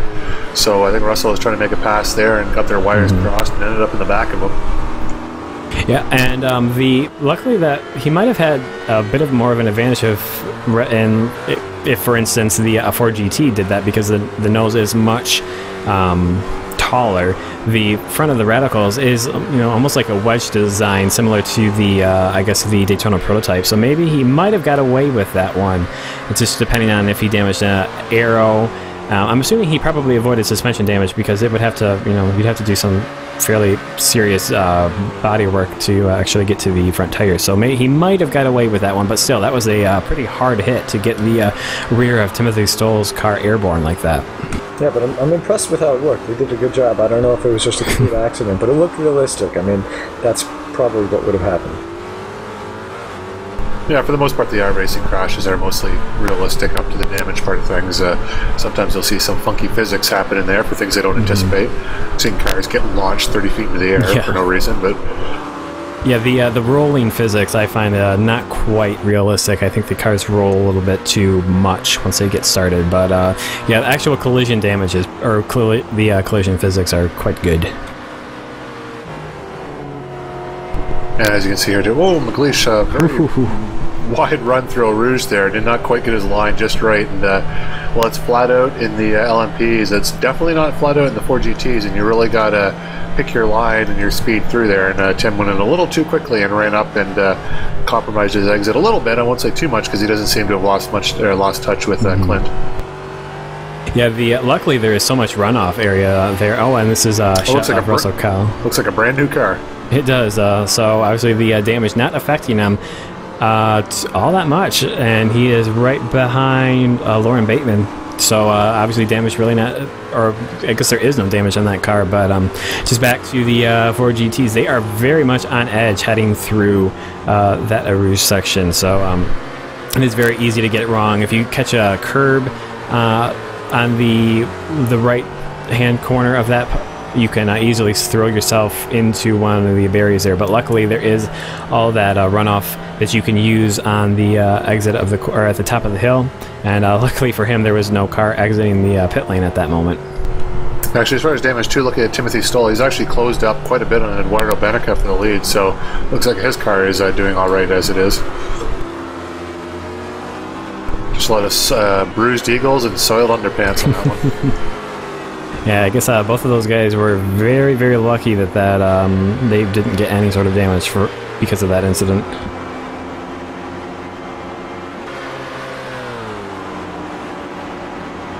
Just noticing the lead of the LMPs. James Collins pulled out to a 21-second barf-inducing lead.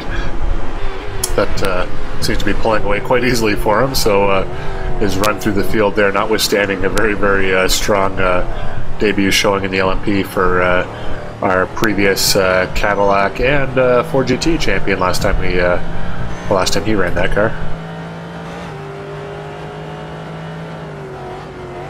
Yeah, the gaps between all of the LMP drivers are they're fairly sizable. There's 21 seconds, like Brian mentioned, between first and second, and then about 14 seconds between second and third, and then a further 22 seconds or so between third and fourth, and then a lap between fourth and fifth, Quaroni and Morsdorf. But I believe Morsdorf has he actually hasn't pitted. Moret has pitted, and he has scored a couple laps down because of that. But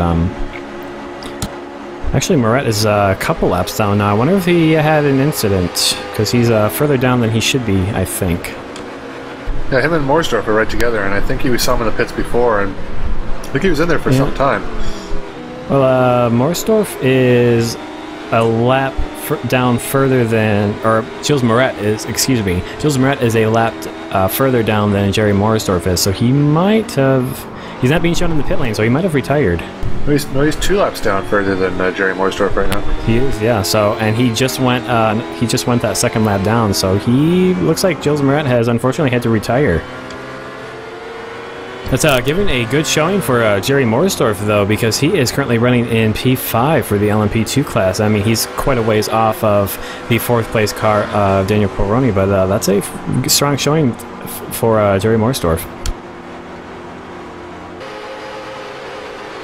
And there's the battle. You kind of cut away from it, but you could see Timothy Stolo's cut under to 2 seconds on Eduardo Benica, and that's for the lead of the Ford GT. So watch that. That's going to be quite a battle. It's 1.5 seconds right now, and Stoll is flying. Also, I just want to update you on the Todd Carver and Corey Davis battle that they were going to be having because of pit stops. Carver has indeed passed Corey Davis, and he's got a fairly significant gap between those two cars, so I'm not sure if Davis had a bit of an off and lost a bit of time, but Carver should inherit the lead once the top 3 cars in the class make their final pit stop. And as you can actually see my car coming up behind the wall, just flying past here, but that's that job done by all 3 of our cars, myself, Dan, and Anthony's obviously. We're painted by Anthony himself, and did a pretty sweet job on that to get them all looking similar yet just a little different. Mm-hmm. Yeah, I'm quite happy. I'm quite happy with those. I think they have a. It was difficult to kind of get them all to look the same, like you said, but different. So I'm quite happy with those. And just on screen now, Russell Cow in front of Lauren Bateman. So that wasn't really a battle because Cow had already pitted, but he is back in front now. Colin McLean still to make a pit stop, currently leading that class. Actually, one just kind of random thought as I'm looking at the class here, because it looks like Dan still has the Vodafone on the side of his cars. There's Anthony coming through the slower traffic there, but see how we're mine's got the blue accenting right there. Maybe throw some of the even the side pods, put kayak in the side pods, and put Dan's accent as orange, and have you red and me blue, and really kind of highlight the difference. I think that would probably they look fine right now, but I thought just kind of brainstorming out loud right now. Yeah, we went through actually several iterations. I really like the swoop action that the side pods got there, and the kayak didn't quite fit, although we may shrink it. Yeah, we may do a little bit of tweaking to it. We'll see. It's not a bad idea. Yeah. As we touched upon at the beginning of the show here, that we're all running on the same team right now, but basically, every week doing the commentary together, we figured, might as well. We've got some other good sizable teams like Turn 1 Heroes and whatnot. We've kind of been running kind of pseudo-independently of each other. Talked about setups already as it was, but figured, might as well throw some common cars on there. Anthony's got his Kaiser Rennsport team all ready to go, so Dan and I hopped on board, and it's a lot of fun having the more of a teammate aspect to the series this time. And hey, I'm in the lead. Oh, you are indeed? Yep. James Cullen being shown in 4th right now, so he has made his final pit stop. and he is running about 10 seconds back from Daniel Cole, running in 3rd place. So it's actually giving a extra point to Brian Carey, because, well, no, you actually led a few laps before, so that really, you already got your bonus point, which I did qualify and pole. So you did. You'll have a couple bonus points there because of that. So important to get those championship points. I think it might be a close season. Looks like right now James Collins seems to be quite dominant, but the rest of the cars in the bit further down the field, well, actually, second place to almost towards the end, are quite close. So those extra bonus points that you can collect are going to be quite important. Do we actually get a bonus point for pole position in this series? No, I was going to ask you that. I don't think we do. But you do get one for leading a lap. I do know that. Yes. Yes, you do get that.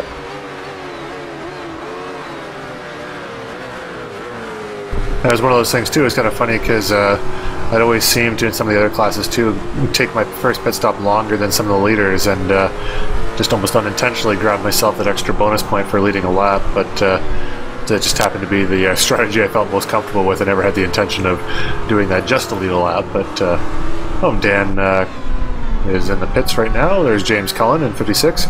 See, his light is down to 3rd place. That's kind of weird. I guess he crossed the pit line last time in 3rd place, and he will again as he is past Dan, who has made his pit stop. Carrie Muse, myself, and Anthony there have not made their our pit stops. I was talking in 1st and 3rd person all in the same sentence, which got a little weird.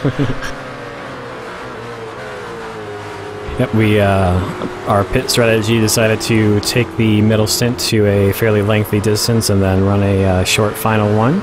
But so we're going to have a bit of a gap before Cullen is able to take the lead. But the battle between McLeish and Vigas has been going on for who knows how long. I mean, they've been almost the entire race this far apart. Tim needs to pass him already. Let's go, buddy. Yeah, I know. I pointed out earlier that I think Tim looks faster in a few parts of the circuit, but then he can't quite get enough speed to actually get around and then, get his nose on the inside of the Vigas. I think once he's able to do that, he'll be able to get his way past, but he's just not quite fast enough to start the initial, get the initial start to the pass, and that's allowed Vigas to hold 6th place for most of the race like this. Oh, Dan Corley's out of the pits, and looks like I'm in the pits right now, so I think actually looking for that, Anthony will probably follow a lap or two after me. I think he was getting better mileage than I was. So we'll see how I come out with in relation to James. I think it was about 20 seconds behind him when I went into the pits. Yes, actually, I just for the personal recount, I will go one more lap, and I'll actually, here we go. Get the shot of me just barely past you before you get to the start-finish line. So I will also get a lap led, which is the reason why I was able to stay out. And I didn't think it was going to be at the time, but it was a pretty risky move because I ran out of fuel in the endurance pit lane, so that was pretty close. And I'm glad it worked out, but knowing that beforehand, I might not have made the risk. Well, Tim Stolk entered the pits in 1st place, so he got around Eduardo before the pit stop. Now he's made his stop. Eduardo I think, still has a stop left. I believe he does anyway, so we'll see how where he comes out in relation to the Todd Carver, Corey Davis battle. I think Clint Vigas is a little too far back to make much of a difference. There's Dan Gralty right there coming around, and it looks like he's going to get around Tim Stall as well, so he'll move up into 2nd position. And Brian Carey out of the pits now, and the gap between himself and James Cullen resumes at about 22 seconds right now, which is about what he entered in. So not really any change right there, and not any change here in this battle.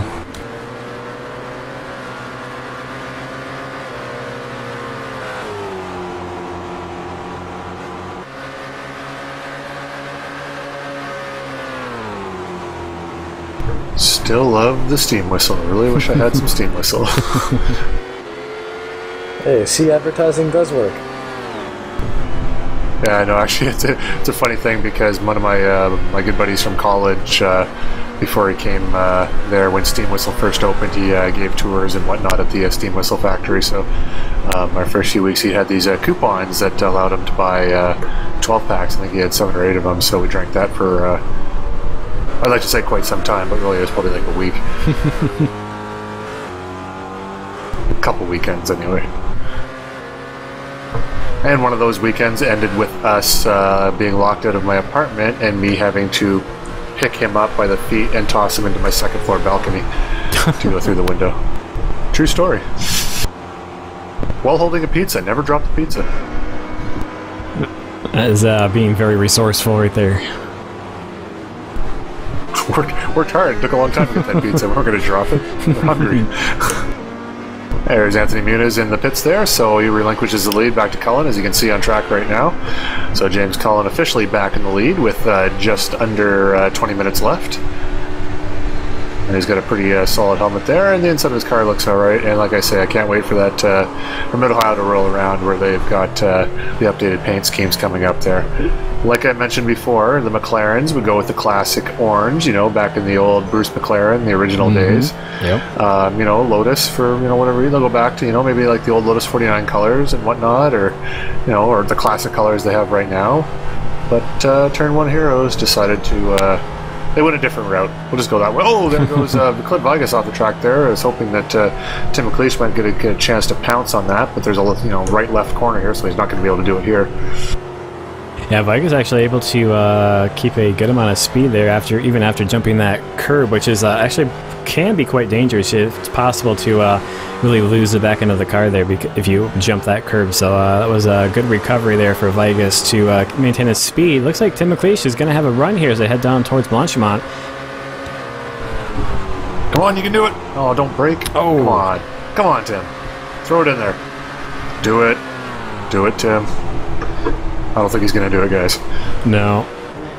And he actually doesn't have very much longer left. There's only 18 minutes in the race left. And I can see actually Vigas decided to be defensive going into the bus stop this time. But yeah, not a whole lot longer that Tim can just decide to just run around behind Clint before the time is eventually going to run out.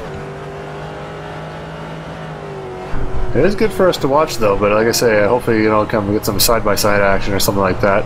Obviously, like you say, this is a 2-hour race. It's the first race of the season. These guys have pretty good positions right now. I mean, 6th and 7th is nothing to sneeze at. A very, very deep Ford GT field, but and you don't want to throw that away. You just want to see the as their director is obviously focusing on a close battle, but gotta make some moves, guys. And right now, just looking at the timing and scoring, it looks like these two drivers will only lose 1 spot. Well, no, actually, they have the potential to lose 2 spots if they make a mistake. Ooh, like that. Tim McLeish gets very out of shape going through that comb and manages to save it.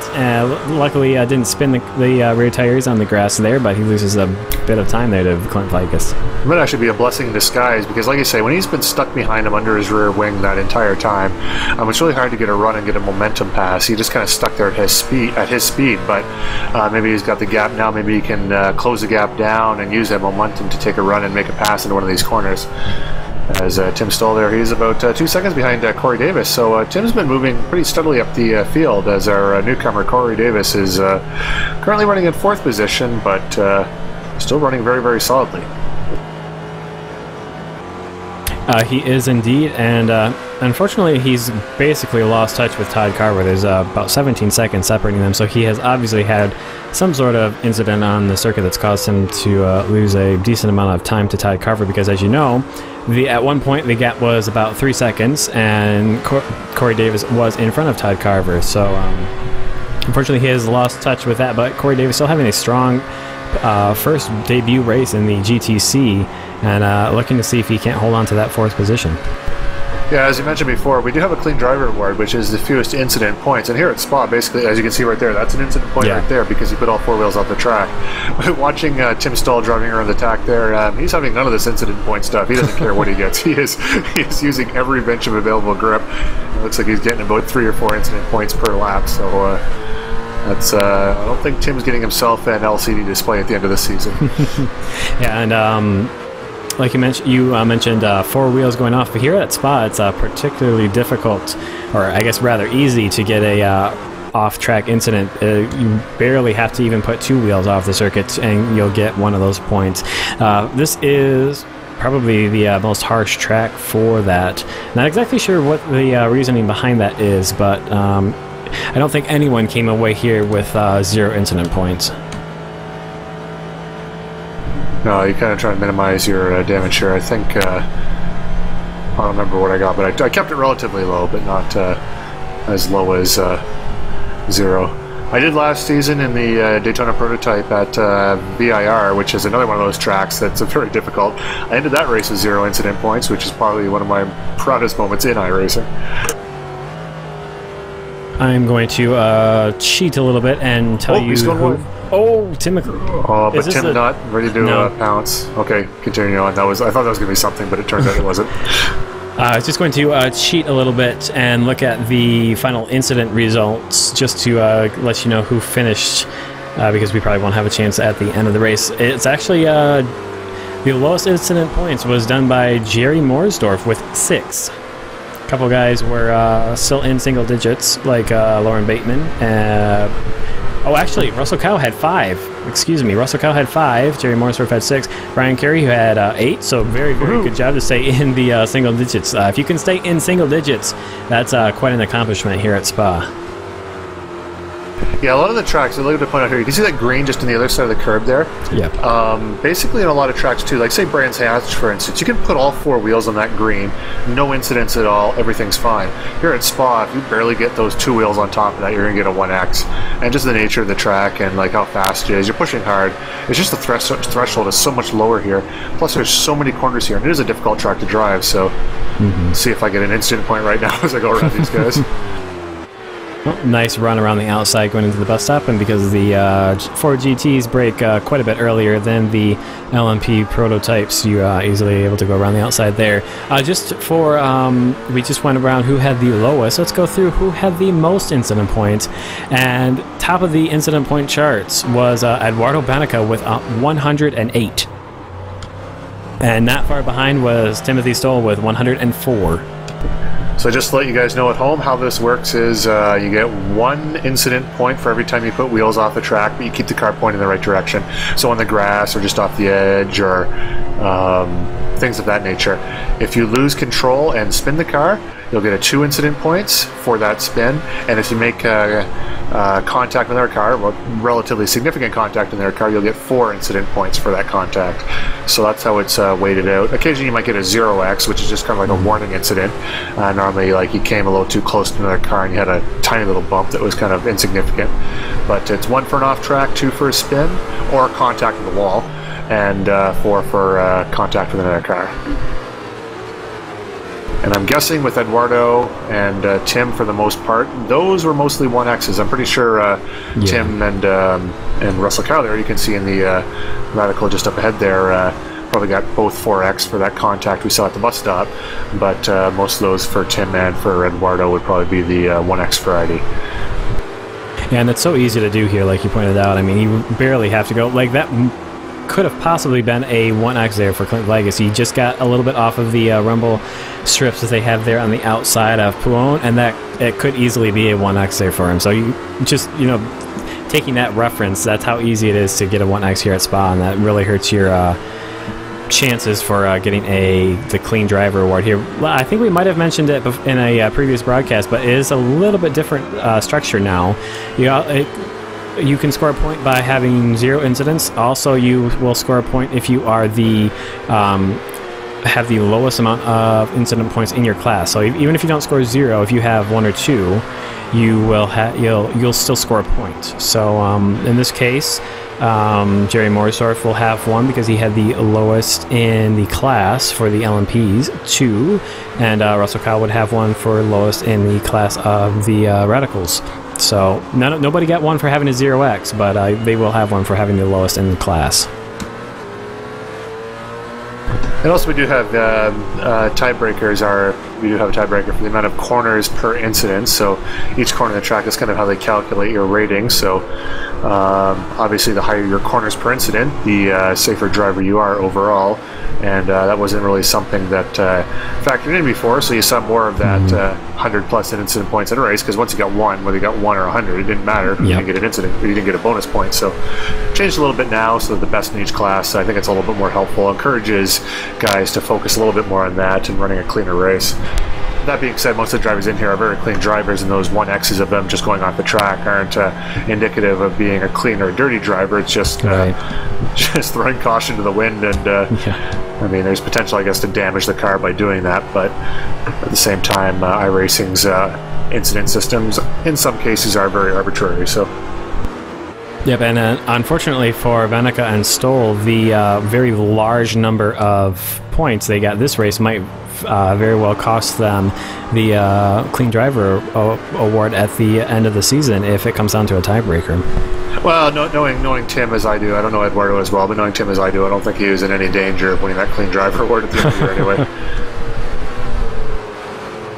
He's not a dirty driver by any means, but he definitely doesn't... He's not afraid to get his hands dirty, if you know what I'm saying.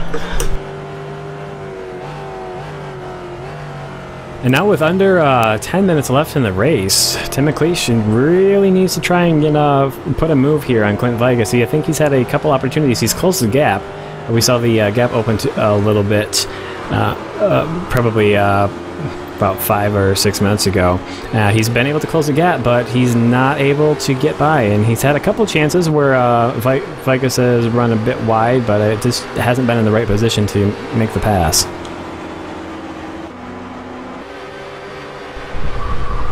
And there is good-looking car passing terrible-looking car.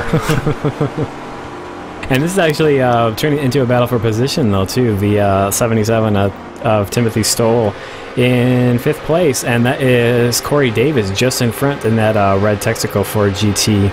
And that is a very close battle that not really sure.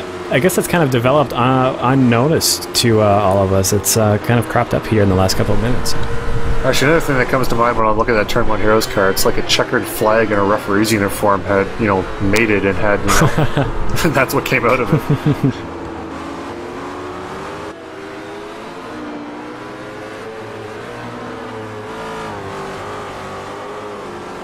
I'll think of a few others in the remaining 8 minutes. I promised I'd make fun of them in the... it was going to be a long race, so I told them I could make fun of their car. But this is a... This is for 4th, and I know Dan Gralti looks like he hasn't made a pit stop yet. Eduardo Benica is actually in the pit stop, so these guys, it's going to be a very... looks like he's got the speed on these guys. I don't think these guys can get around by the time Eduardo comes into the pits. They're pretty far around the lap, but there's Dan Gralti getting past Eduardo, or he's going to be any second now. Yeah, and Gralti is leaving his pit stop to very, very late in the race. You can see him getting past Benica right there in the pit lane as he's in the Grand Prix pit lane still. And I wonder if he's going to try a sneaky move and try and go one stop. Our pits reporter says he's going to be close. He's going to go for it, but he looks like right now he's going to be a couple laps short. And I just know during the race I went to check on my leaderboard to see where everyone was, and I knew at the beginning of the race that Dan had dropped in the very, very back of the field out of everyone, but I looked in here with about 10 minutes left, or about 7 minutes left now, and saw that he was in the lead, and I didn't know what the hell was going on. I thought something had screwy had gone with the iRacing software, but there he is. He's come from back to front for the moment. See if this strategy works out for him.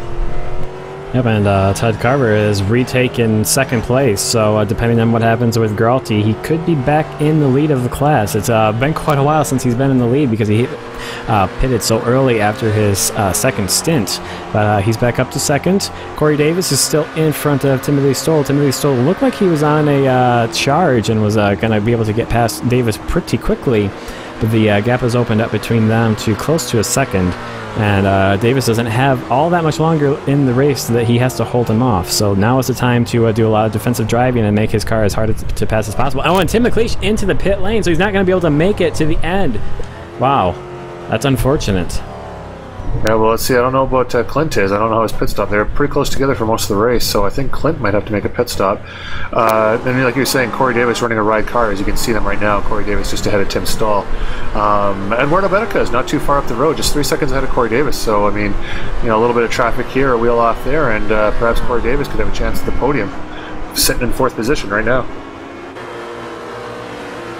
Yeah, I believe the distance that they pitted was 1 lap. I think Vegas took his pit stop 1 more lap than Tim McLeish did. So we'll see how that works out. But that's so unfortunate for Tim McLeish if Vegas doesn't have to make another pit stop. And here's Matthew Voigt. He's going to take advantage of the extra pit stop that McLeish has to make, and he moves himself up into 7th spot.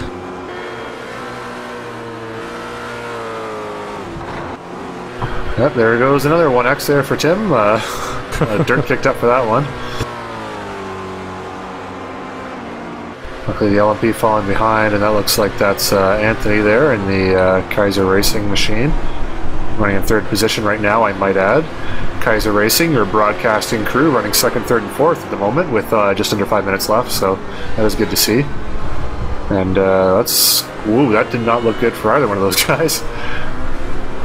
And Tim obviously taking again, no respect for the 1X markers there, but trying not to lose too much time. Lost a little bit of time in that little exchange there to Corey Davis.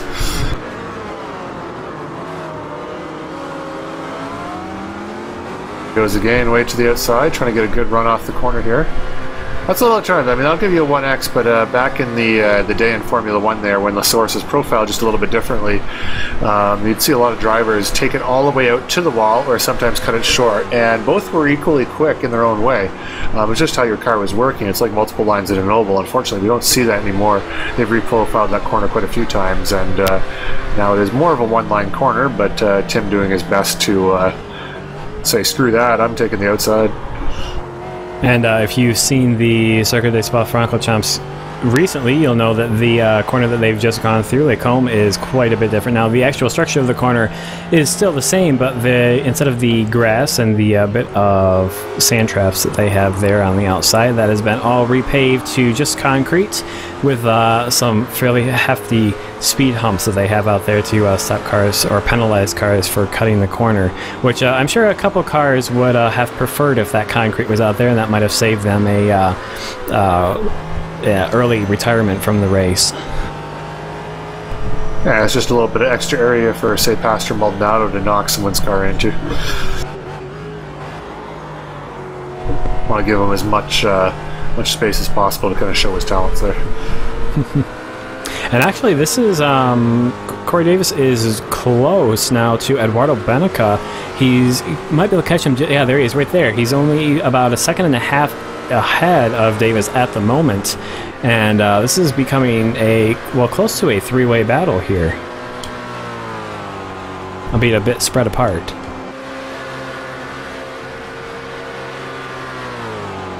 He's just up ahead there, so I think Eduardo is lapping another car, which caused them to close up a little bit. And back to Tim Stahl there, using all the track and then some.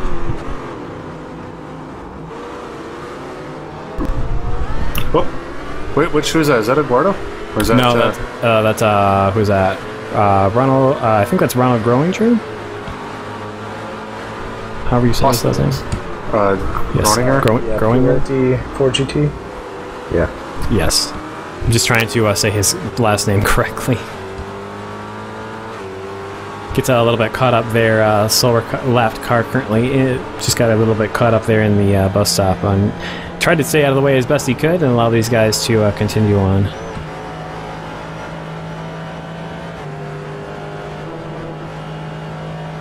And Daniel Gralti still leading the 4 GTs, and there's only going to be a couple minutes left, depending on where or when James Cullen crosses the start-finish line.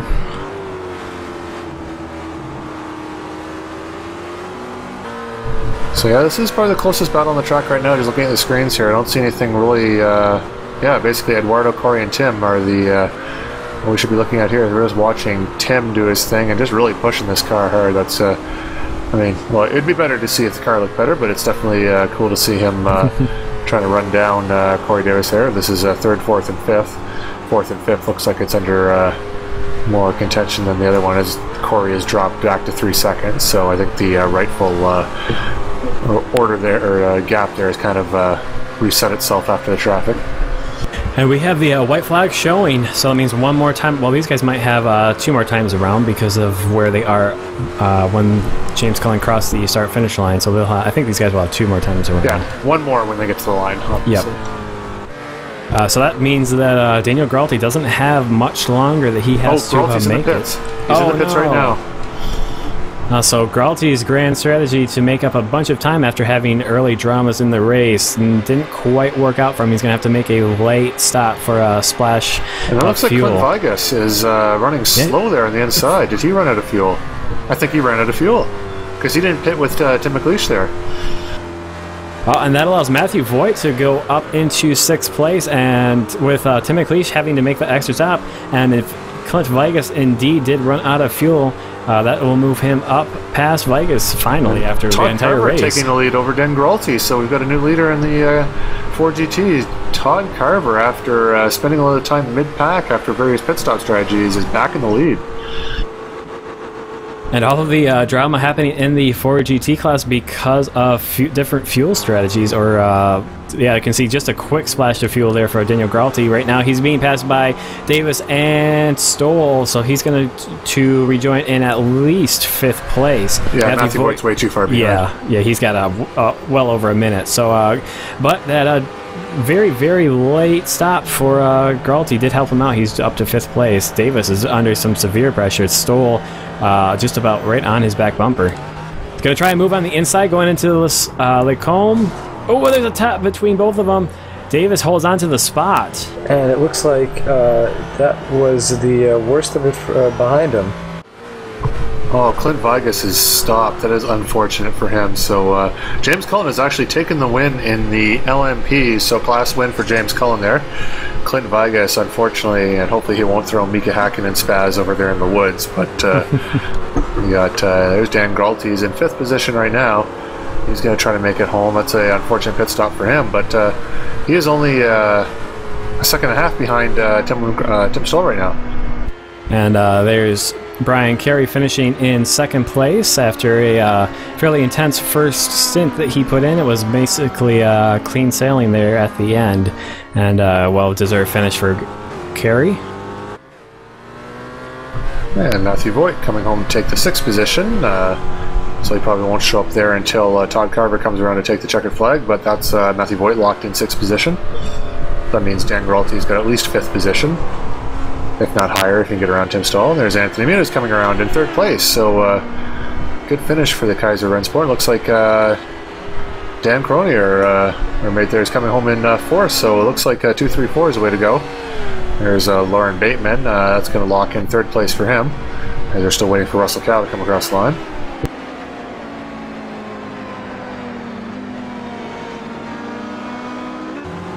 And that was Daniel Coroni's car right there, as Todd Carver crosses the line for the Ford GTs to officially take the win of the Ford GT class by a sizable margin over Eduardo Benica. Well done to Todd Carver. I'm just waiting for Russell Cow to come across the line here. Well, there's Tim McLeish, who's takes home 7th position there, so good finish for him. Good battle with Clint. Unfortunately, Clint not able to finish out that battle. And there goes Russell Cow for the win. Dan, take the championship away. Alright, well, we've got James Cullen taking the win, obviously, with his 25 points. Brian Carey trailing by only 2 points, as we mentioned, that lead lap. Now, my software didn't record Muniz as having that lead lap, so... oh, no, I'm sorry, it did, because he's only 2 points down. It's Daniel Poirot, who's 3 points down from there, which is the lack of lead lap. Now, Russell Cow winning in the Radicals with Colin McLean, and followed by Warren Bateman. Michael Mariano, who is new to the series, so congratulations there on a good showing. Colin Rumbauer 5th, Mike Taylor 6th, Chuck Chambo 7th, Ian Boyd 8th, Daniel Burness 9th. And finally, Todd Carver taking the win in the Ford GT, followed by Eduardo Benica and Corey Davis in 3rd. Rounding up the podium, Timothy Stoll takes the 4th position. Daniel Gralty finishes out the top 5. Matthew Voigt 6th, Tim McLeish 7th, Clint Vigas 8th, Ronald Groniger 9th, and I just don't have enough time for the 10th person ever, it seems. And just another shout out to Corey Davis, who was his debut race in GTC to get on the podium. Nice job. All right, taking a look at the schedule. Oh, go for it. You do the schedule. Sorry, no problem. Yeah, we just came to Spawn Franker Shop in Mid-Ohio, which we actually ran on Monday here. It's Wednesday right now. Road America after that is next up, Infineon, and then the Christmas break before we come back to Sebring on the 7th. And it looks like Suzuka is going to be our other 2-hour race this year. That'll be happening on January 14th. So those of you out there who are watching this, again, visit www.isre. I will get this right. ISRAleague.com. If you're interested in the series, I think we still have some fill-the-grid spots open. Always a good way to come in, be able to join in some racing in either the Ford GT or the Radical, and see what this is all about. It looks like a lot of fun. Guys, your thoughts on our first race back with the LMP and the Ford GT with the Radical? Well, I'll say that getting fourth feels a whole lot better when your teammates are second and third. So, you know, I obviously couldn't be happy with that finish. Yeah, I'm definitely very happy that we get the LMP back. It's one of the cars that I enjoy most racing in the iRacing service. So I'm very happy to get that back. Also nice to see the three classes back in the GTC. We took a little bit of a break from it, but I think we saw some fun racing, and I think the 3 classes should provide a entertaining season, and I'm looking forward to it. Yeah, definitely good stuff. I'm also very glad to be back in the LMP. I love this car. I just have to get a good handle on its width, and I think I'll be all right. Well, thank you, as always, from Brian Carey and Anthony Muniz for announcing with me here, and to ISRA League, all the racers and admins who make this possible, to Z1 Simwheel, our sponsor for the series. As mentioned, visit z1simwheel.com, israleague.com, buy the product, race with us, it'll be a lot of fun. We will see you again at Mid-Ohio. Have a good night.